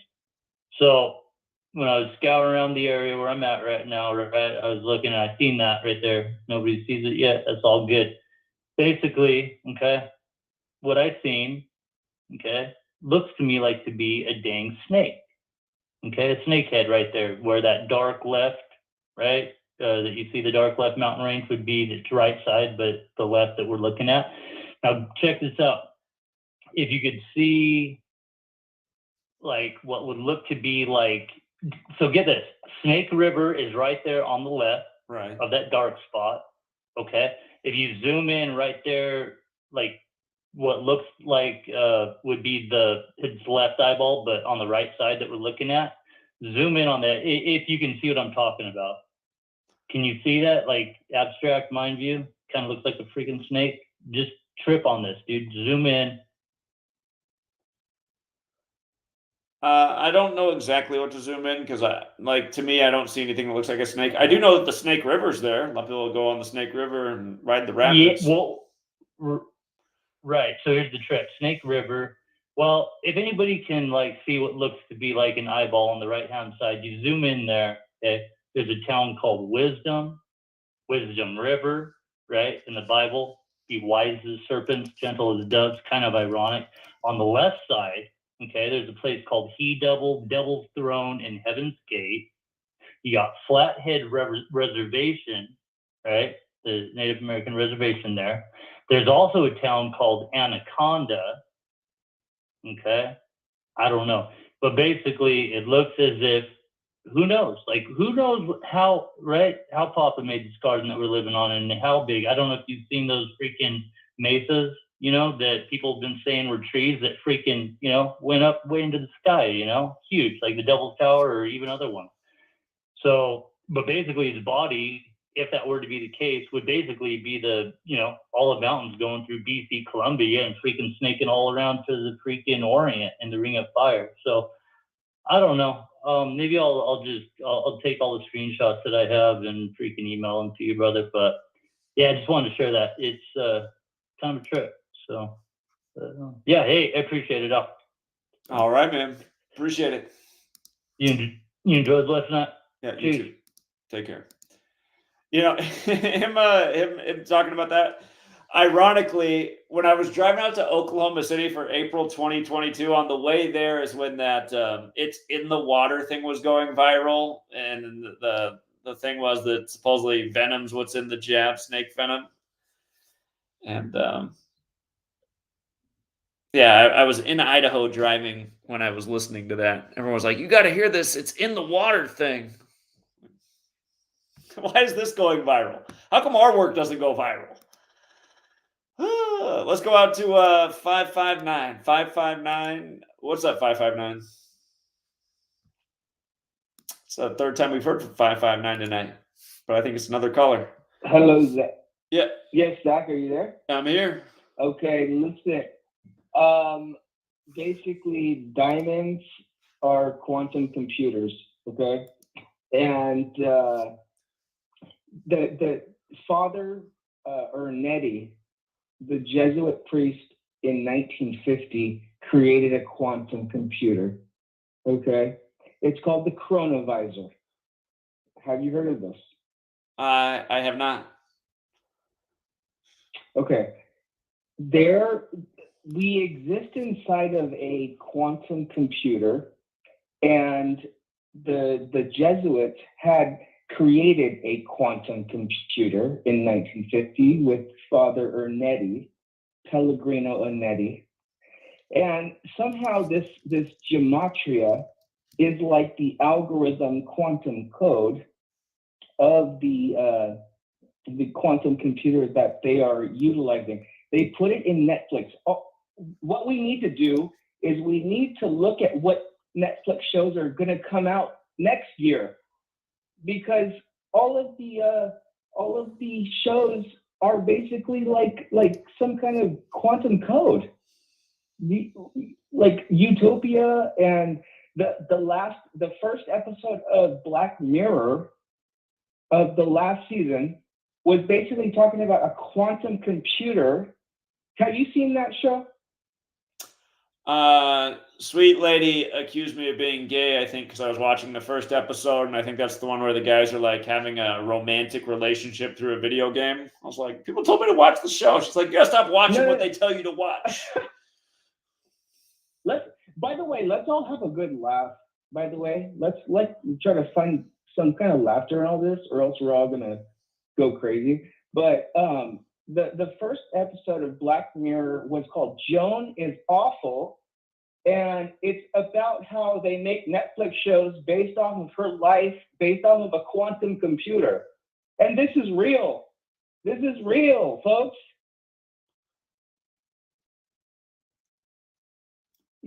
Like, they're putting it in our face. Utopia, they're putting it in our face. They put the show out 2 months before it actually happened with everything.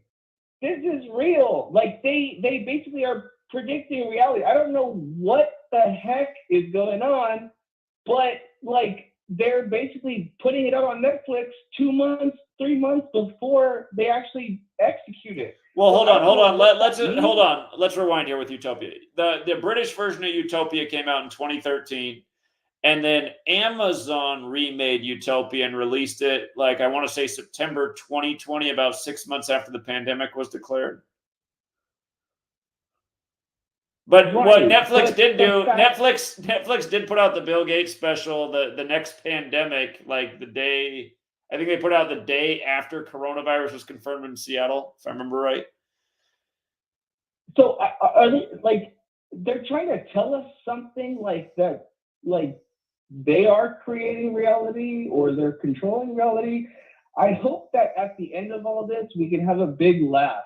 I really do, because it's obvious once you actually decode all this.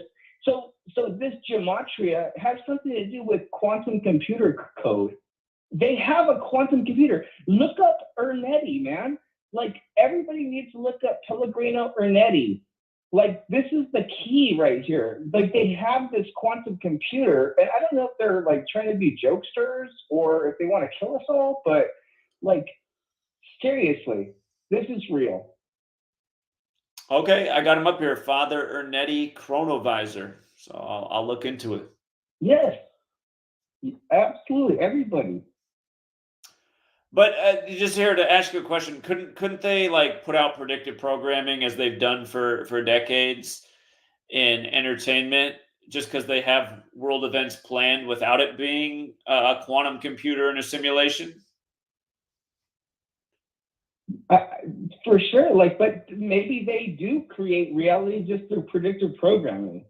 You know, like, Well, maybe they yeah, I don't disagree with that idea. I don't disagree with that idea, because it's just like mentalism, and it's like manifesting and projecting. It's like you put it out there in the consciousness. Now you have everybody thinking about it. I feel like that does help it become reality. So, absolutely. Yeah. Okay. All right. Well, I will look into Father Ernetti. Appreciate the new information. Always nice talking to you. All right. Yeah. You have a good night. Everybody. Indeed. All right. All you guys in 559 should become friends. Three calls from the 559 tonight. Appreciate it.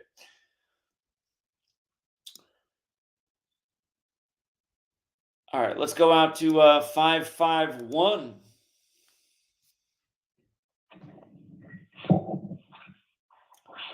What's up? Yeah, how you doing? Hey, this is Low Key T for president. Oh yeah, our talented musical artists.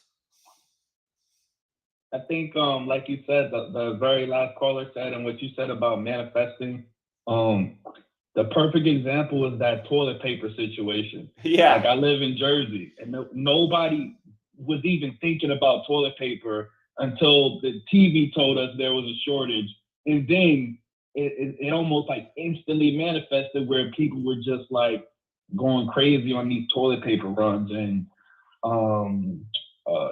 bleach and all of the cleaning supplies were wiped out, and it seemed like it just happened because it was they manifested that. So I just wanted to add that really quick. Sure. But as far as like waking people up, I'm gonna be honest with you. I think that I don't know if we have the ability to wake people up. I think it really depends on their like them on like their soul level. If their spirit has to be ready to accept this information, and they have to kill their ego. You know what I'm saying? You can put all the information in their face. I remember, for example, one of my friends tried to wake me up when I was in high school. Okay, allegedly, a kid I used to sell weed to, he started talking to me about the lower level stuff like Beyonce and Jay-Z being the Illuminati, and then he started talking about some occult stuff, and I was like, man, get out of my face with that. And I didn't even realize he was trying to wake me up or help me reconnect with my soul. You know what I'm saying? And I think that's really what it comes down to, because it's illogical how you can put all of these patterns in people's faces and they still deny it. You know what I'm saying? Nothing about this place makes any sense. How people just love lies and hate the truth, man. And I feel like we're living in hell, to be honest with you. This is ridiculous. Yeah, Bob Marley, he sang about that. You think you're living in heaven, but you're living in hell. So, I didn't know. I'm gonna have to check that song out. Yeah. I sent you an email about an hour ago. I'm glad I could get on the line. I just got off of work, so I don't know if my phone sounds like shit. I made something, tried to make something special. I sent you an email with a link to it, to the GematriaEffectNews. Maybe I could get a reaction from you. Yeah, we can play it right now. We can play it right now because we won't get a copyright for this. Shit. And by the way, the Bob Marley song is called "Time Will Tell." Time will tell. Time will tell. Yeah. Okay, we got the song right here. Should we just play it right now? I'm gonna mute my mic, Zach. All right, I'm gonna put the song on. I got to make sure my audio settings are right here. I got to cancel that. Okay. All right, Low Key TV. Maybe if you can, because the people asked for like a link to the song. Maybe if you can drop the link. If not, it's okay. Yeah, I'll drop the link. All right, you got to turn. You were probably echoing a little bit because I have to change the audio settings to play the song. But all right, I'm gonna put it on right now.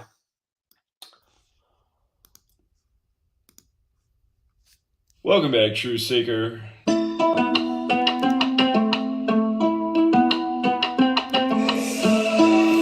Wait, what did you just say to me? You a Taylor Swift fan. You a NPC. You a Swiftie. Meanwhile, they spell out freedom swiftly. Tell Illuminati, come and get me. I got a gang of true seekers with me. Brand new 9 minutes nifty. If you getting gangsta, welcome to the big league. Big league. I'm not suicidal, no Epstein. I'll turn the Vatican into a crime scene. You never met a nigga like me. Paranoid I might be. I had to wake up from the American dream. They ain't put in work, but they wanna tax me. The realest shit I ever heard, freedom made free. It's the realest shit I ever wrote. Unity, the only antidote. The beast system is poison, let it go. I was dead broke, bound for scare row. Goddamn, no father never had a hero. Black bastard, my mama thought her son insane. Why won't you just play the game? Pay attention, get good grades. Your rebellion just a phase. This shit is LA elementary. Anyway, I dropped out ninth grade, started selling high grade, fell down a rabbit hole, looked at life sideways. Damn, why the TV lying to me? The media trying to keep the truth blind to me. Don Lemon, you ain't shit, your breath smell like dick. The Matrix wanna hold my mind hostage. The algorithm modern day bondage. I just wanna pay the OGs homage. Thank you for elevating the collective conscious. They say World War III is upon us. Order out of chaos, that's nonsense. Predict the program and false prophets. Fuck 'em. You a NPC, you a Swiftie. Meanwhile, they spell out freedom swiftly.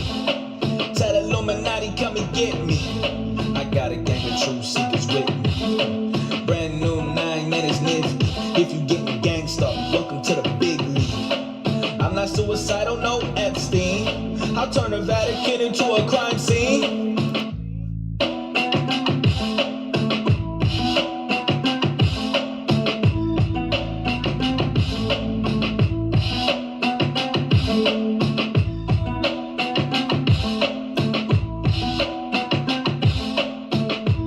People aren't very smart. If people were intelligent, they wouldn't be thinking that politics was real. All right, that's Low Key T for president. If you guys want to subscribe, obviously a very talented man.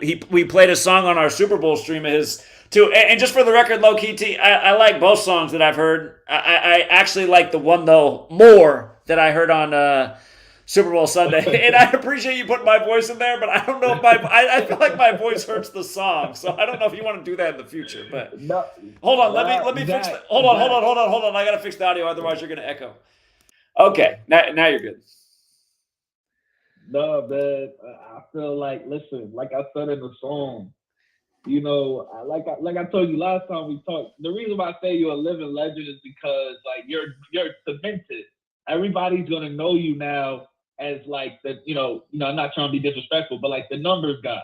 Like just how other people do certain other things. You got other content creators that's known for like flat earth, like, for example. But forever you're gonna be known as the numbers, genius type, you know what I mean? And then once again you brought people together in real life. So like, when that song, I just wanted to like, pay homage, man. That's it. That's all. Well, I appreciate it, and I appreciate that you're making music. I think you're a good way to close out the show because I've said this before. I think really the way to wake up the masses is to put knowledge into entertainment because they need to be entertained. So I think you're going to wake up a lot of people with what you're doing, and yeah, you should put an album together. We've had some people in the community put albums together, and they've made some sales. And I think, based on what I've heard from you, you might do better than anybody who's come through so far. But there are some other talented people in the community. So, keep sharing your songs. I'm happy to play them for you. Yeah, I appreciate it, man. I just noticed that it's kind of hard to to educate people through the music because they so used to the low vibrational, murder, sell drugs, death type stuff, prostitute, just that low vibrational stuff. Then when you introduce a little bit of like education, you just talk about what's going on in the world. I guess they're programmed to reject it. I don't know. Yeah. Somebody in the chat said I should put these songs on. I can't control the audio. It's up to Chris Gio, and Chris Gio's missing in action. But I was going to do this a while ago. Put the people we have other musicians in the community. I'd love for all the intro and outro music to be people from the community. So yeah. So yeah, just to wrap it up, you know how the Justice League, Batman, Superman, all of them. You up there at the table. That's how I look at you is what I'm saying. I look at you as like one of the true community Justice League members. So I appreciate what you're doing, man. Well, you being a talented rapper, you can be a lot more effective than what I've been able to accomplish so far because you have the way of delivering the message that people need it packaged in. So keep doing what you're doing, and I appreciate you shouting out the work in your music as well. Thank you. Appreciate you. Be safe, man. All right. Yeah. Have a good night. Okay. Oh, the person who just hung up. I was going to go to your call. You were next.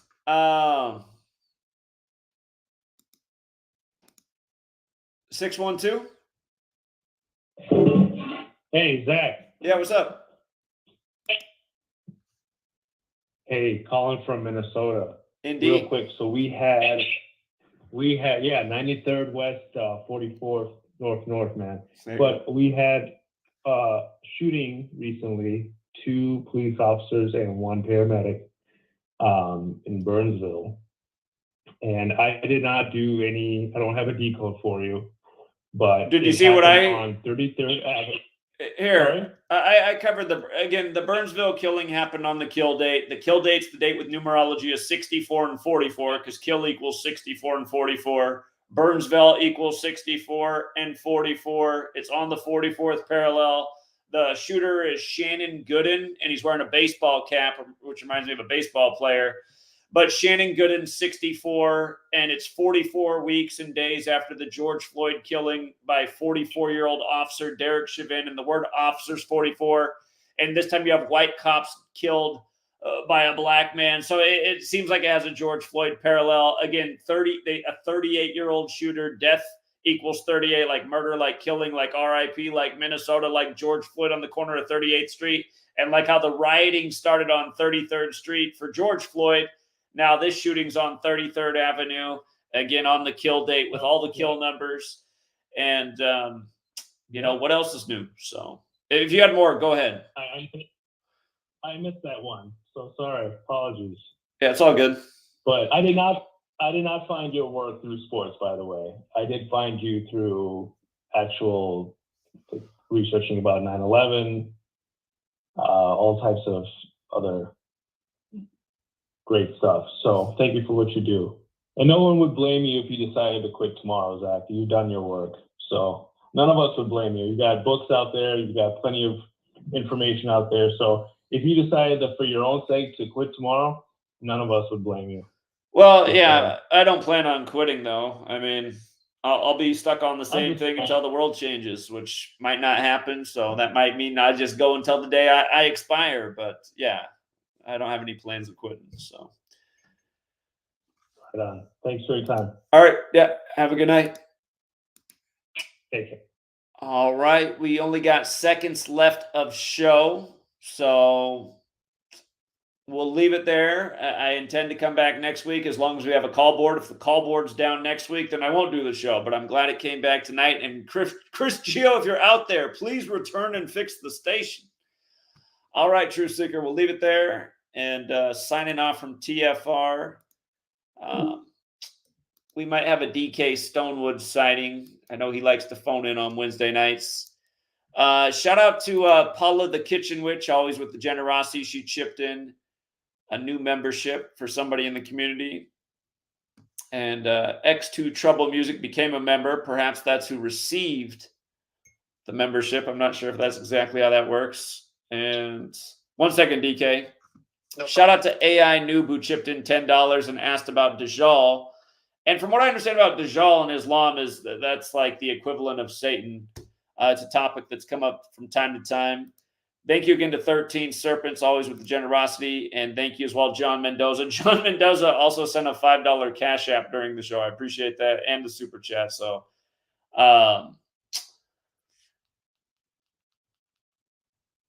yeah, that's it. All right, we got DK Stonewood on it. And what's up, DK? What's up, Zach? Another day in paradise. Yeah. I kind of gave up on doing the notes because I didn't know when you were going to come back on the TFRs, but unfortunately there was probably a bunch of stuff within the last month that I would have wanted to say that I just can't remember, but I'll just go through some of the stuff that I do remember. Let me mention a couple things that I heard callers say. Well, first of all, there was the one, the Audrey with the 2 eyes at the end. That was just something you were mentioning, but that's just like, to me, that jumps out like an 11, just like the Twin Towers look like an 11. Right. With 2 eyes. And she's 11 years old. I thought the same thing, right? 2 eyes is almost like 11. Exactly. And then I forgot which caller it was, if it was the open up guy or whatever, who was saying the 101, something equals 101. And it was some guy, his name was something, Jay, and then last name was Jennings. Yeah. Yeah, so J is the 11th letter. So No, it's the 10th. J's the 10th letter. But the numerology of 10 is 1, so it's like 1-1. No, I'm sorry. Yeah. JJ would be 10-10. So it would be like just like with the 101. Yeah. And then I wanted to ask you, did you see that girl that kind of looks like and shoots like a guy that broke the college world record? Caitlin Clark. Yeah. Yeah, looks like a dude like Caitlyn Jenner. Yeah, that's true. But does she not shoot like a guy? You know how girls usually That's the point I made. You're seeing more and more women in basketball that shoot like men, because I always make a joke about how back in the day all girls had to shoot over the shoulder to get at the distance. So yeah, they had to have like the hip shot and over the shoulder in order to get like you saying. And then the one where she broke the record, she just comes down and shoots like a 35-footer, like looked like Steph Curry kind of, just like no problem. I'm like, what the hell is going on? And then was there anything about the number of points that you noticed that when she broke the record, she had 49 in the game too? she came in needing 8 and she scored 49. And what's interesting is if you spell out 8 as a word, it has a gematria value of 49. So she went 41 over the record. Kobe wore 8, and we all know Kobe died at 41. And there could be a lot of different things to it, but I didn't put too much thought. I didn't do like a full decode on it. I didn't see that she set the record though. Yeah, and then she had, I forgot what the number of points, like 3,500. Was it 3,500 or 35? No, it's got to be 3,500. 35, some number. I was like, I wonder if that number means that's a number that I hadn't like seen yet before. You know, like the 2997 thing with the Curry. Yeah, so I was just wondering that, and then God, I can't even think of any more stuff that I had in my mind. Oh, what about the dude? The little Jewish kid who won the Australian Open, and they claiming he's Italian. Sinner, yeah, the big guy 201. was wearing that one shirt, Milano. Remember that? So that Sinner thing, it was a big 201 ritual, and it was on International Bible Day, and the Holy Bible has the gematria 201 as well. So, what are the odds? And then the guy was wearing, somebody before that was wearing the Milano shirt, and Milan is like, I didn't check if the dude is actually from Milan, that guy Sinner, but that's a big, port city and where all fashion and everything comes from in Italy, Milano. So like, was he letting us know who's going to win the Australian Open, And then notice how they changed the logo for the Australian Open. It's a triangle and a circle now, like AO. Sure. Huh. That's interesting. And then another thing that I probably mentioned before, but in case I didn't, so, everything's like on these 19-year moon cycles, and, the moon is linked to Saturn and the whole like Saturn moon AI matrix. And if, we always go from like letters to numbers, like what it means in the numerology and the gematria. But if you go backwards, 19, 1 is A and 9 is I. So AI, so the 19 actually stands for AI, which is the moon, and makes complete sense, like backwards and forwards. And then Spielberg had that movie AI, right? And I was I had to go look back. That's one thing I forgot. I forgot to go look at all the symbolism. I bet you there's a bunch of 19 in that AI movie. That was like, I think, where I stopped, and when you were taking a hiatus from the shows. Interesting. Yeah. The Sinner thing, the Australian Open just had all the Jesuit numbers all over it, because it was the 112th Australian Open, and the Jesuits claimed to operate in 112 countries. And then it was the 56th Australian Open of the modern era, of course, like Society of Jesus. And then it was like 201 days from his birthday. And like I said, it was International Bible Day, and it was the same day as the Super Bowl, which was in Sin City. And mega ritual with that Sinner, who's from Italy nonetheless. So yeah, you see this new Ghostbusters movie coming out on 3/22. I didn't know that. No, that's interesting. Yeah, it's the new. I forgot what it's called. Is it called Frozen Empire? I forgot. It's something. I'm like, there's going to be a shitload of disclosure. They brought all the old Ghostbusters back, who are now like, look like they're 95 years old in the new one. Huh. Interesting. What was one thing I just had on my mind I can't think of again right now? Yeah, see, this is what happens when you don't have notes. All right, well, I guess I'll just I'll leave it there. Are you going to be doing the shows now from here on out? As long as there's a call board. There hadn't been one until this week. And it was weird. It wasn't even up this morning, but then it came on. I was actually coming on to tell people that I wasn't going to do the show this week. And then I just checked one more time to see if the call board was on. And then it was on. And I said, okay, never mind. I'll do the show. So You didn't have the one like troll hanging on the back of the call board like you have been for months? no, that person continues to log in and they just haven't said anything. That's another weird thing that happens every time now too, but they haven't said anything for a while. So hasn't been that big of a deal, but yeah, that is really weird that keeps happening, that the third person connects to the show. For people who listened a few months back, remember how we had some person interrupting the show that was somehow connected? They sit there in silence now, so I don't know what that's all about.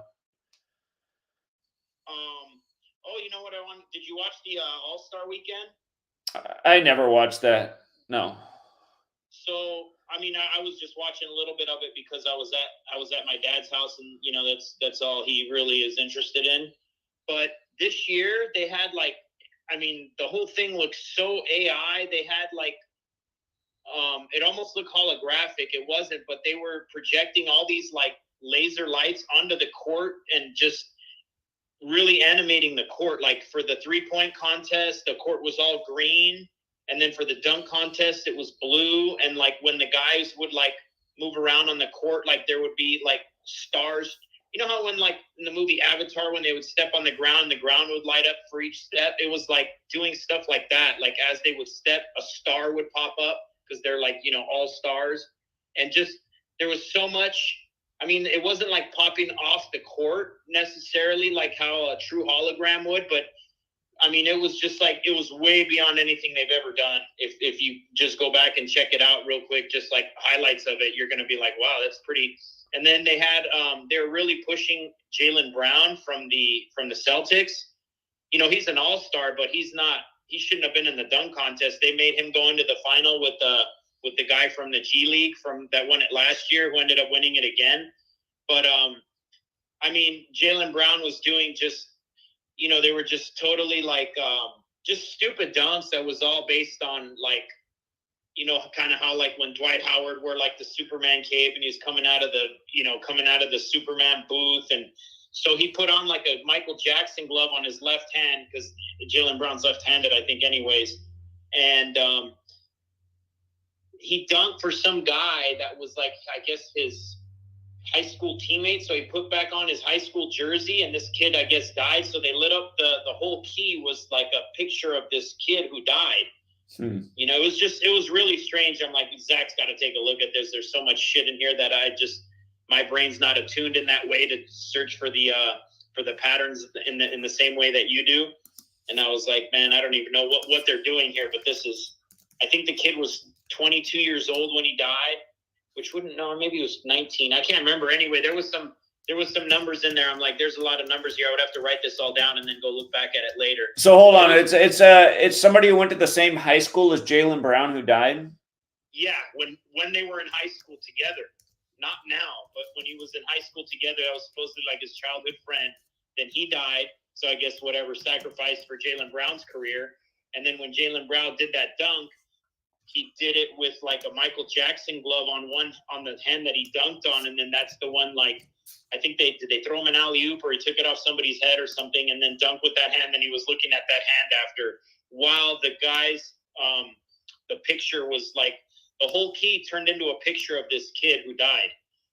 And I mean, it was like really, the graphics were, I mean, it's just like so above, far and beyond what they've ever done. It just, you know, it looked like one of those New Year's things in like, you know, Beijing, where they got like the floating whales flying around in the sky and all this stuff. You know, it was really animated and very AI-ish. Well, here, look at what day Trevin Steed died. His name was Trevin Steed. He died on the day, leaving 46 days left in the year. Big sacrifice number. What was the name again? Trevin Steed. Like travesty? That's interesting. Yeah, if you put it together like that, Trevin Steed. Yeah, yeah. November 15th, the day in history my house got ransacked. He died on the 3rd anniversary of my house getting destroyed. Yeah, there was all kinds of weird stuff that they were putting on during, and I mean, I was like making food for the animals, just kind of like watching from the kitchen from a distance, and so I'm like, what the hell? Something's going on here, the way they're putting this up. Like, why would this be important all of a sudden?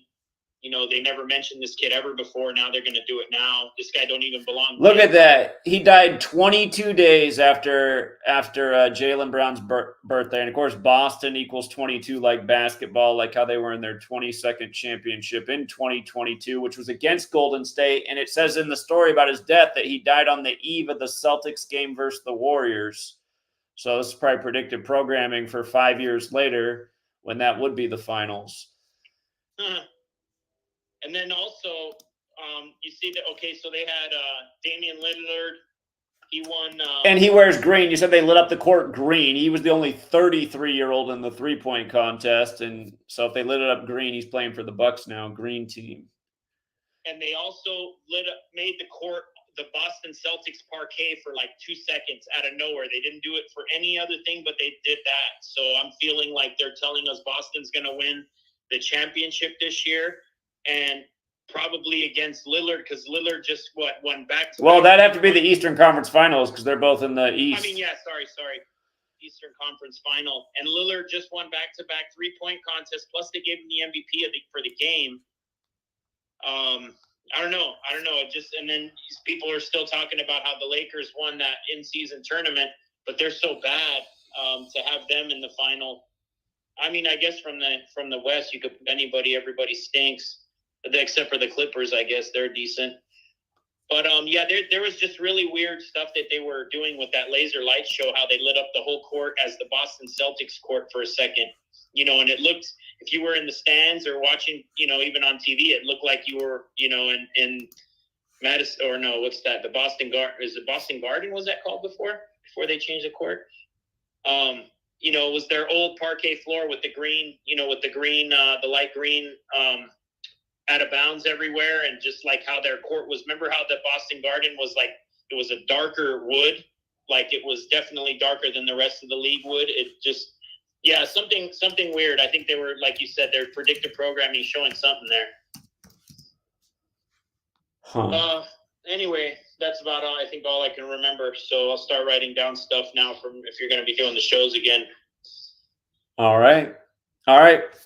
Appreciate it, DK. Okay, Zach, talk to you again soon. Yeah, later, man. See you. Okay, bye. Okay. Shout out to Low Key T. You didn't have to do that. All right. DK Stonewood's nemesis also wants to get in. What's up, Sebastian? Hey, Zach, what's up? It's funny that this is the topic of today's TFR because someone had commented on your channel last week that they saw me out on Port St. Lucie on PSL, which is where I live, and that they found the channel and had to go and subscribe. So I'm glad that my efforts are working and the word's getting out there. People in my city are pretty responsive. And also yesterday I was at a kava bar and I was like super stoned and a Prince song came on the radio. And I was playing pool with this guy, and I was like, that someone on YouTube predicted the day that Prince would die, and I just like started getting into like the predictions and stuff, and he was like, "Who is this guy?" And I gave him your channel. Very cool. Well, I appreciate that. Yeah, and it's cool that stuff gets out there. I remember one time me and my dad were sharing this information with a lady that was like really into sports. And she was the least responsive person. She was like, "Oh, well, I don't want to believe that sports are rigged." It was really stupid.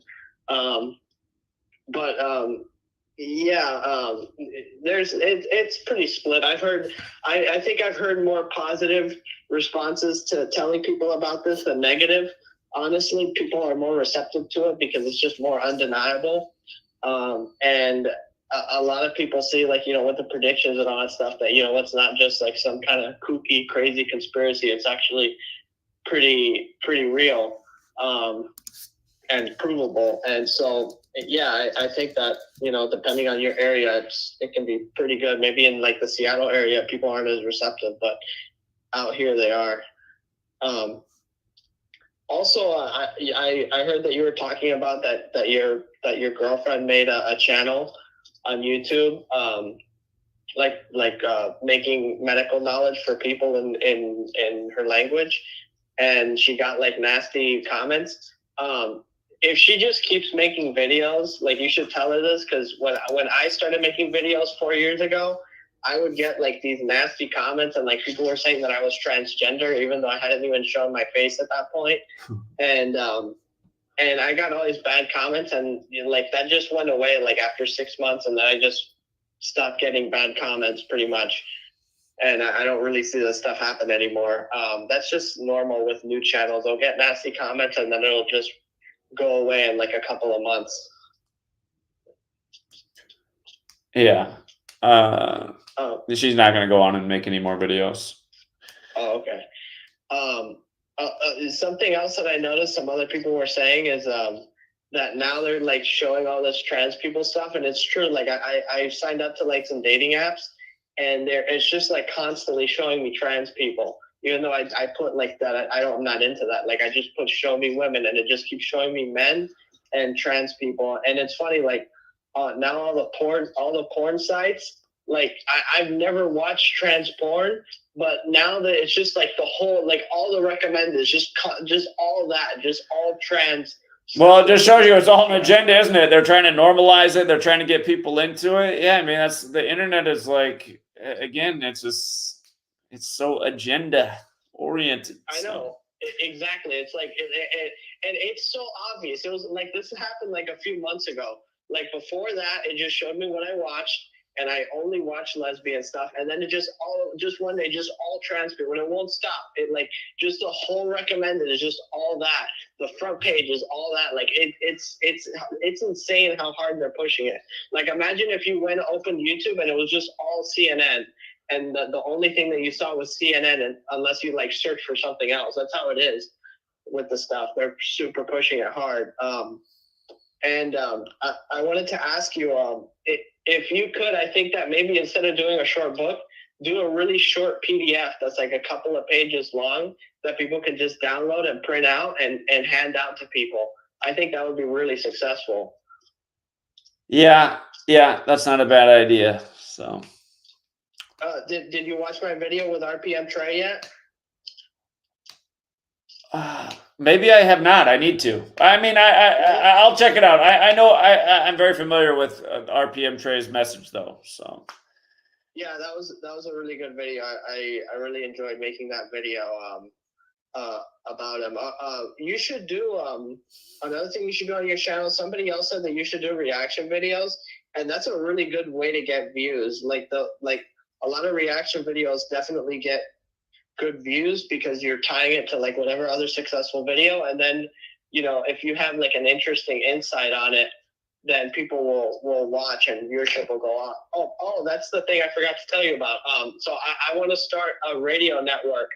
I was pretty excited to call in about this. I want to start a new internet radio show, and I found a program that can do call-in boards, kind of like TFR, like that you can that people can call in, and then it like has a wait and a call board, and you can choose who you want to go to and stuff.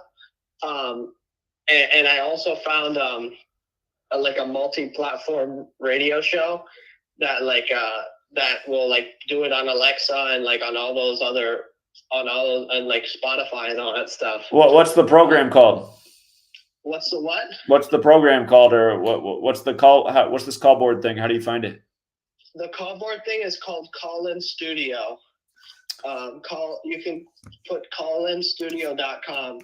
But I'd like to do it with you because I created well, I didn't create it yet, but I thought of a name for the network and everything called, I want to call it ONX, which is Opposition Network Extreme. And another name I had thought maybe instead, or maybe one of the shows could be, it could be called, it was Resistance Wave. How about Wake the Fuck Up Radio? What?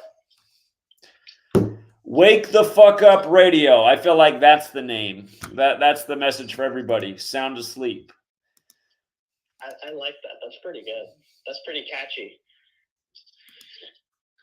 It could be and then for sure WTF you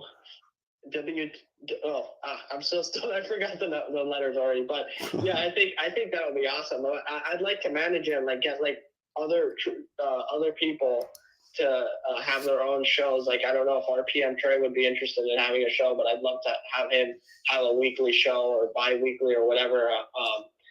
And same with you. You could have like TFR with the call-in, and everybody could have call-in boards. I'd really like to do that because the stuff that it says how much it costs to do it is like not that much. It's like $20 or $30 a month in total for all the programs. Yeah, I'll look into this. We could start our own radio network if this thing worked well. So. Yeah, and I'd also be happy to like pick the music and stuff. Like I'll be the DJ. I'd like to do that. Oh, but I see they charge per call. There's a charge per call. It's 6 cents a minute per call. Yeah, I don't like that. I want to pay a monthly fee because. Yeah, I guess just look into it more. But my uncle does he does like call systems for schools.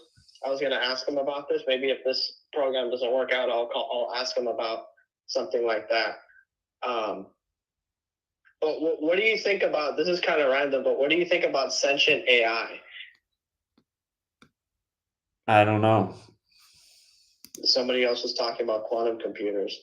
And something else is, how come the mass shooters, I hate how much every time I see these like people on TV, supposed mass killings on TV, it's like it's always the same thing. Oh, they used an AR-15. It's like, isn't there any other weapon like in existence? Why does it always have to be an AR-15? Like every single time without fail?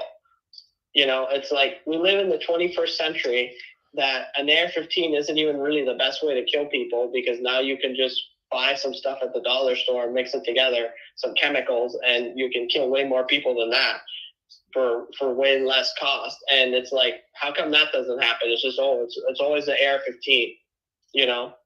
And it's like, it's just so obviously like, you know, artificial and probably not really happening organically, because, you know, it's like, and this is another thing that why do they talk about only those? Because they can make guns illegal. They can't make bombs or just common household chemicals illegal. So they just, you know, the AR-15, because that's what they want to get rid of. Like my school, and like I was going to a private school, and like 2 weeks after I left, there was somebody put a bomb in the school, and everybody had to leave, and they had to take out the bomb, and it didn't blow up, but that didn't even make it to like the local news. Nobody even talked about that somebody tried to bomb a school. So, you know, I mean, it's obvious that like the real stuff that's going on, they don't actually talk about, you know? Yeah. All right. I got to wrap this thing up. Okay. Yeah. All right. Take care, man. I'll call in next week. See you. Yeah, I don't like that. I would like to find something like this, like where you just paid a monthly fee. I don't like having a charge per minute, and it would give me extra incentive to rush off those banned callers, though. Sorry, this call isn't worth 6 cents a minute. Click. But yeah, I would like to find something like this where you just pay a monthly fee. That would be better.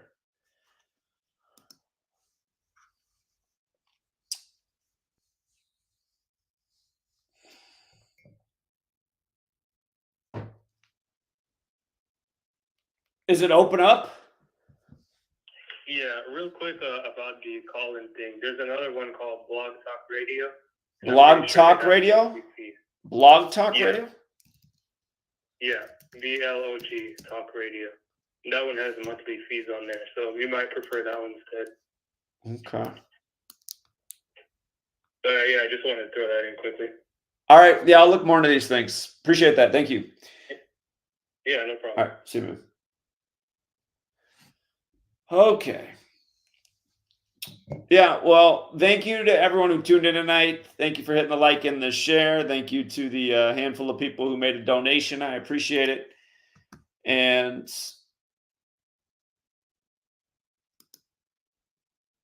yeah, we'll let me see. Let me just make sure there's no breaking headlines tonight.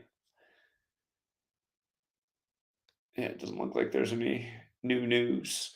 Yeah, all right, we'll leave it there. We'll see what they got for us tomorrow. And assuming the call board still works by here's your latest 24 story for 2024. This dog didn't I go back and look. I want to say the initial story was that Biden's dog Commander bit 11 people, big football number, and then I want to say the Commanders like had a big upset win the day that news broke. But now he's bitten 24 people for 2024. These stupid stories, man, all number driven, and so many people just can't wrap their little simple minds around it. But yeah, we'll leave it there. And again, if we have a call board next Wednesday, we'll be back for another episode. Till next time, True Seeker.